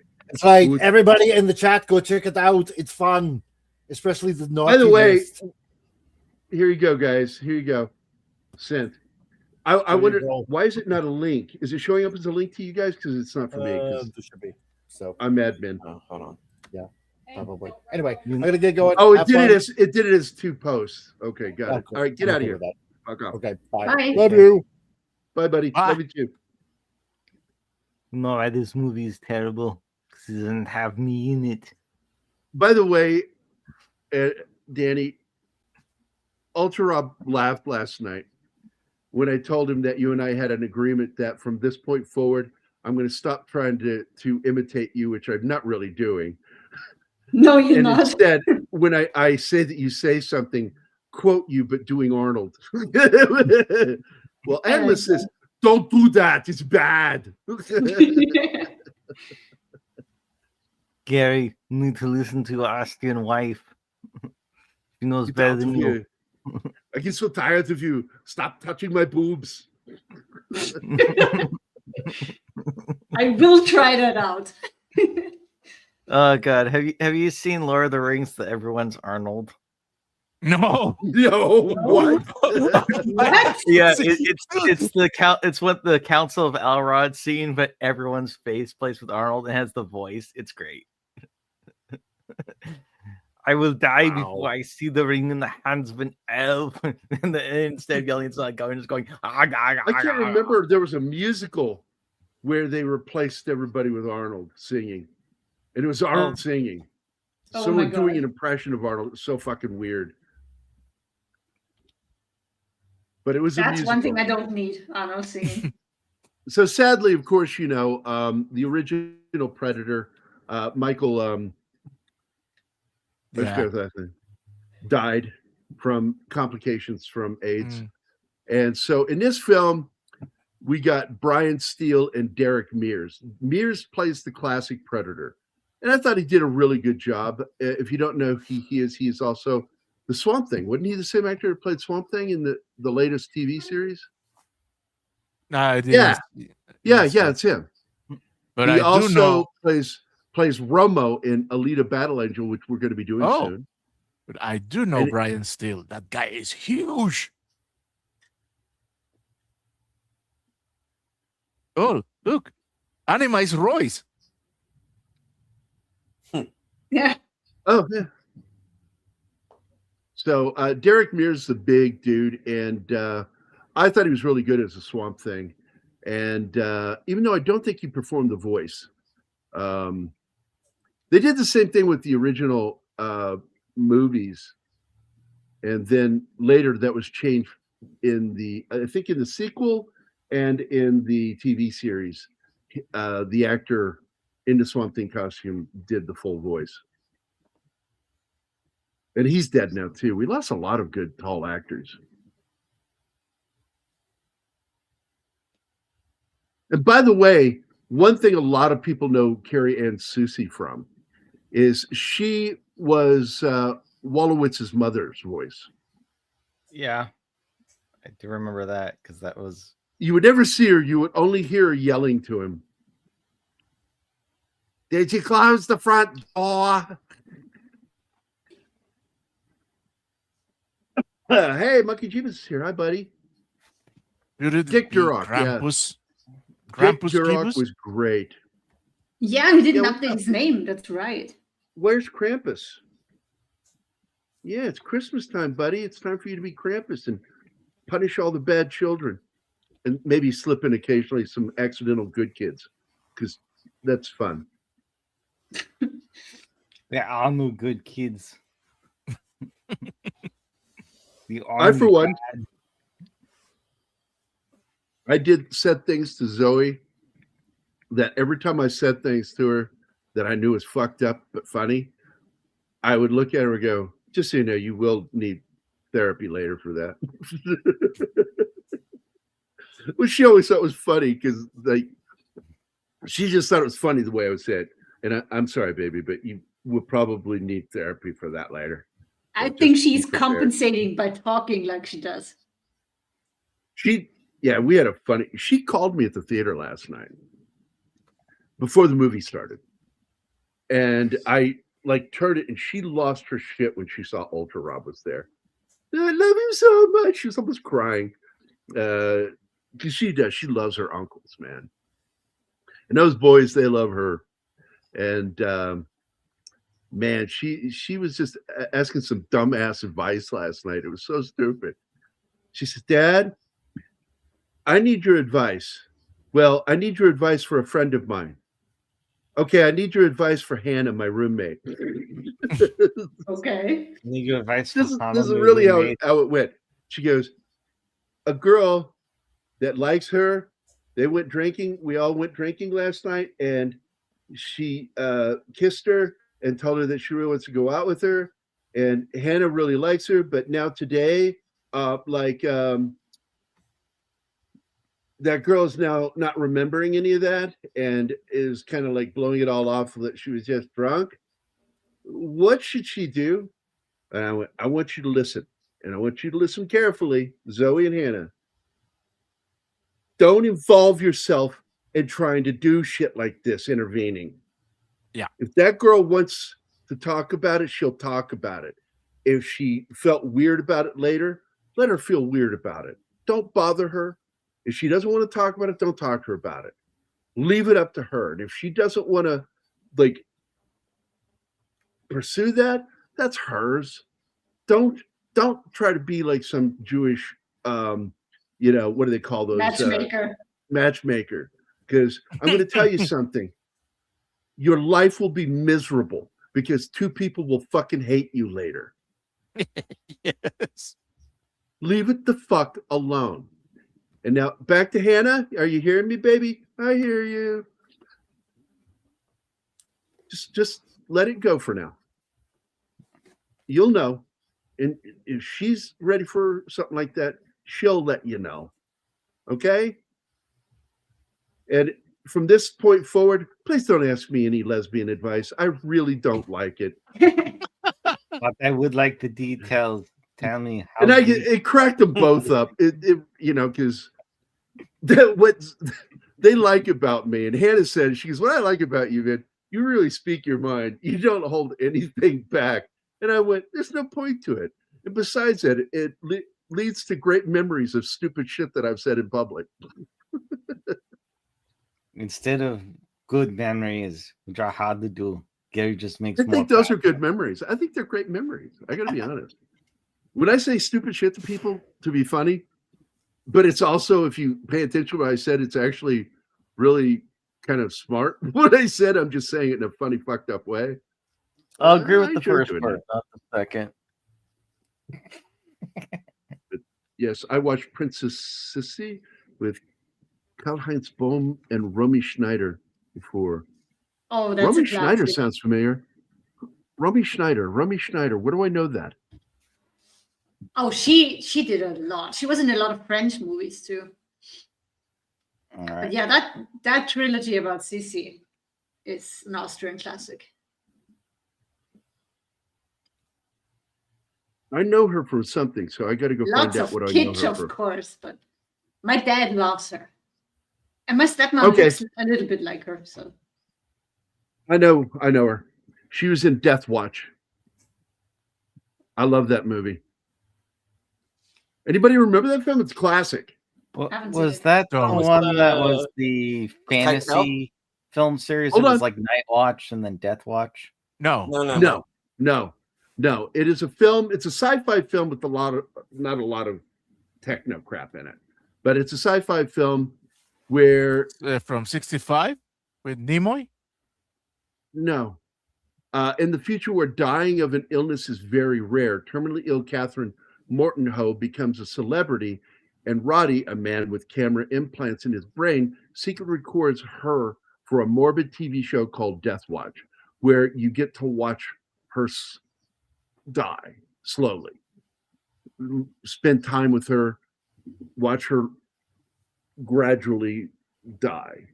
And it is a bizarre fucking film that has a statement behind it that I really liked, how invasive entertainment can be and how unhealthy that is. So it's a good show. Harvey Keitel's in it.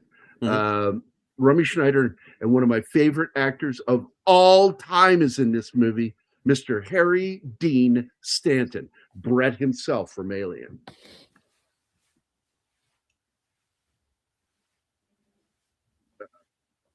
Great character actor. Oh, Schneider died in really?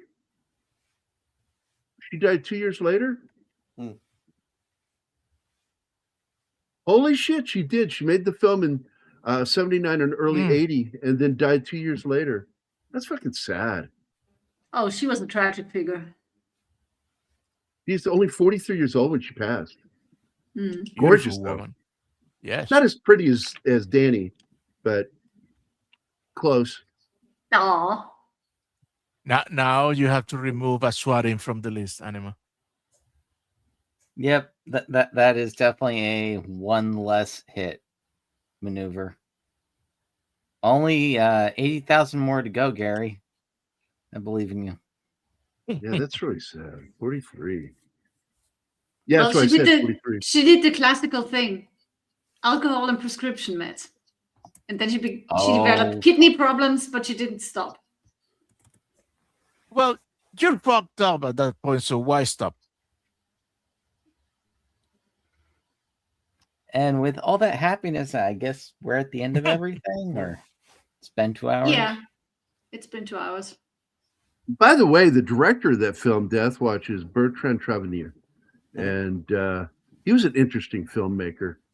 He did this one film I liked, Captain Conan, which I went to, watch it thinking, oh, it's going to be Conan the Barbarian. No, it was not Conan the Barbarian. But it was a damn good film.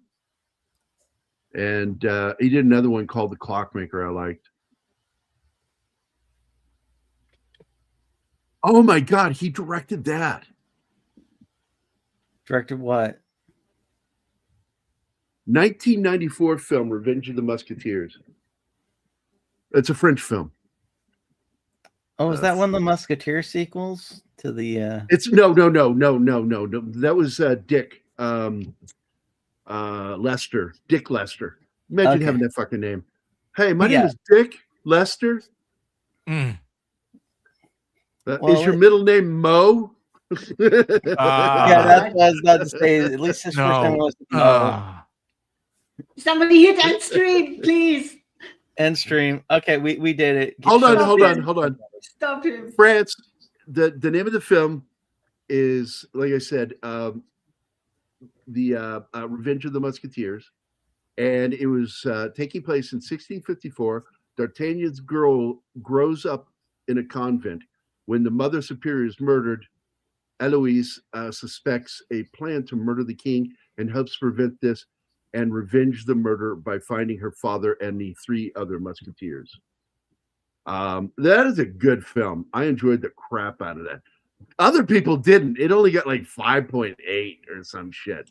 It's like, I hate it when people don't give a film a good review that deserved a good review.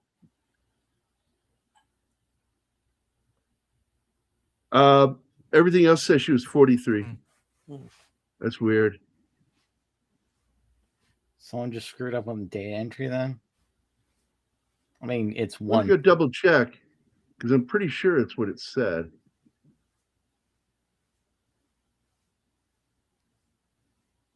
Find her again here. There we go. Rummy. 38 from 38 to 82. 1938 to 1982. He was 43.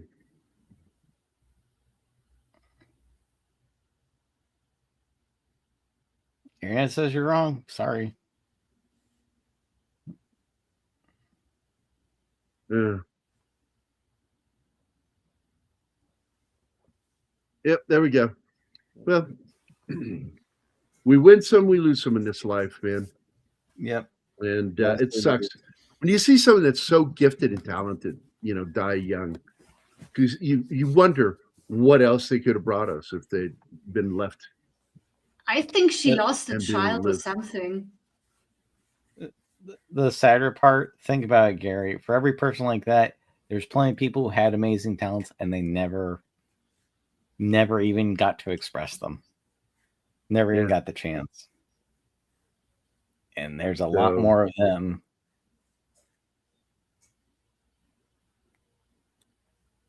Wait a minute.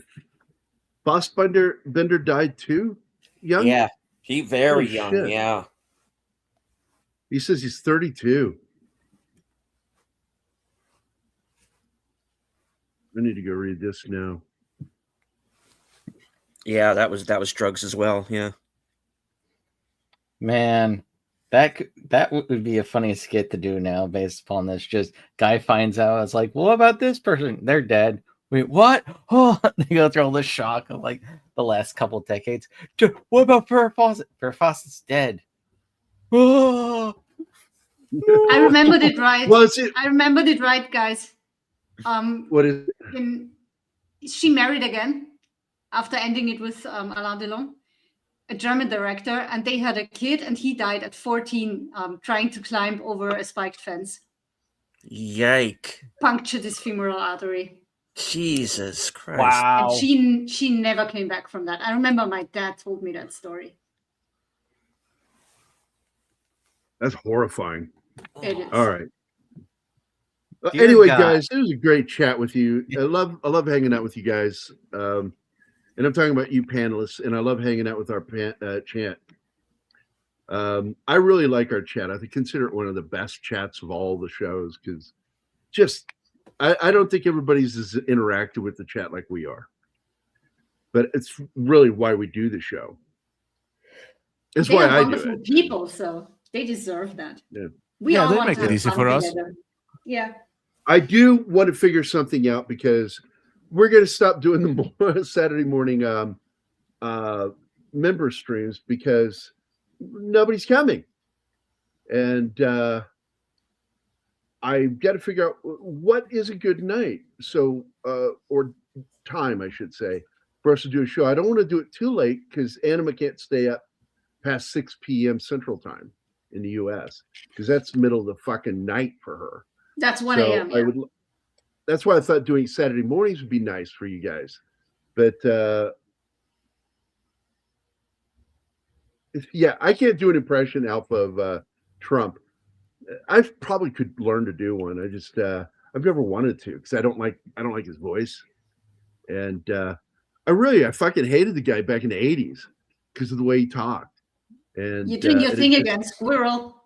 All right. Let's go. So you guys can suggest a time slot that would work for you to watch. USSARNG. So I see part of that is Army National Guard. I don't know. So what does that mean? What does That's on your channel, Stephen. I've never asked is him. it? Oh, that's interesting. He's got a link. USRNG, what the hell does it mean? Yeah. What the fuck goes, man? What's with that? Huh?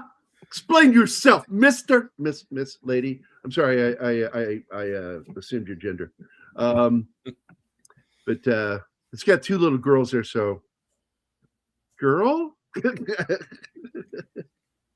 Anyway, hi, USSARNG.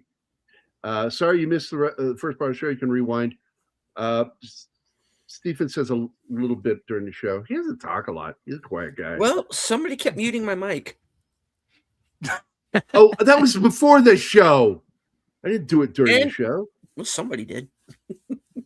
Really? Yeah, Martin? No. We did when you fell asleep. Well. Oh, yes, you fell asleep, Stephen. I did. Yes, I muted because you were. This was you. Are you ready? You pulled a Keith. Jesus, I sound like that half the time anyway, even when I'm awake. What was it? What was that? There was a comedy where a guy, like, was it Chris Farley? I can't remember. There was a joke where he goes, "Oh my God, you're so fat, you snore while you're awake." Because he started snoring. He goes, "Hey, wake up!" And he goes, "I wasn't asleep." And he goes, "You snore while you're so fat, you snore while you're awake." All right. Speaking of endings, that has happened to me. Yep. Not me, but let's get out of here. Again, episode brought to you by Backrow Beaver. Also, don't forget, Fuck you, Gary. Keith is always judging you. Look at those eyes. They're piercing your soul. Yeah, your soul. Quit looking Western at me. Scotsman. Oh, Western Scotsman. I want to thank Stephen for being here today, even though he got a little bit of a nap in there. I want to thank Shanatsky for being here. I want to thank Mike for being here, of course. Martin, Anima, and I want to thank all you guys in the chat, Gambit, Snorty, Penny, the PVFS. Hadn't seen you in a while. Soul Assassin, awesome one, Daniel Garcia, Sander Hammerschlag, 11 Alpha, the lovely Sherry, best smelling, that's a cool one, and famous Thanius? Famous Oh, you're on Thanius. your own, man. Yeah. Famous We couldn't figure that Thanius. out either. I think that's it. Famous Thanius. Yeah. Okay. Helen Place, Jaime Gonzalez, Genghis Khan, Joe's Atmosphere, Big Al Presents. Jeebus was here. We will call him Krampus Jeebus. And then someone named Gotta Go. And then USS ARNG. All right, we're going to get out of here, guys. Everybody have a good Saturday. Be safe. Have a good Sunday. And we'll see you all Monday for Military Monday. Bye, y'all. See ya. Good night.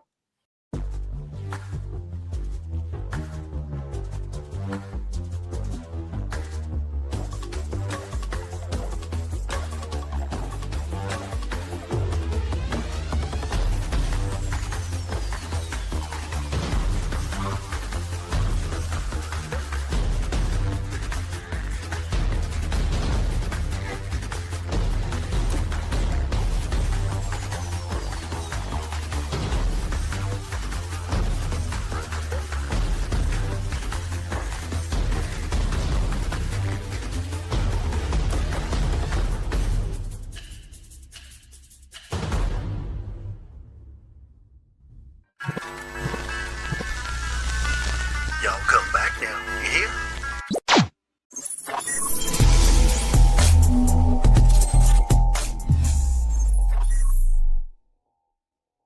Matt Damon.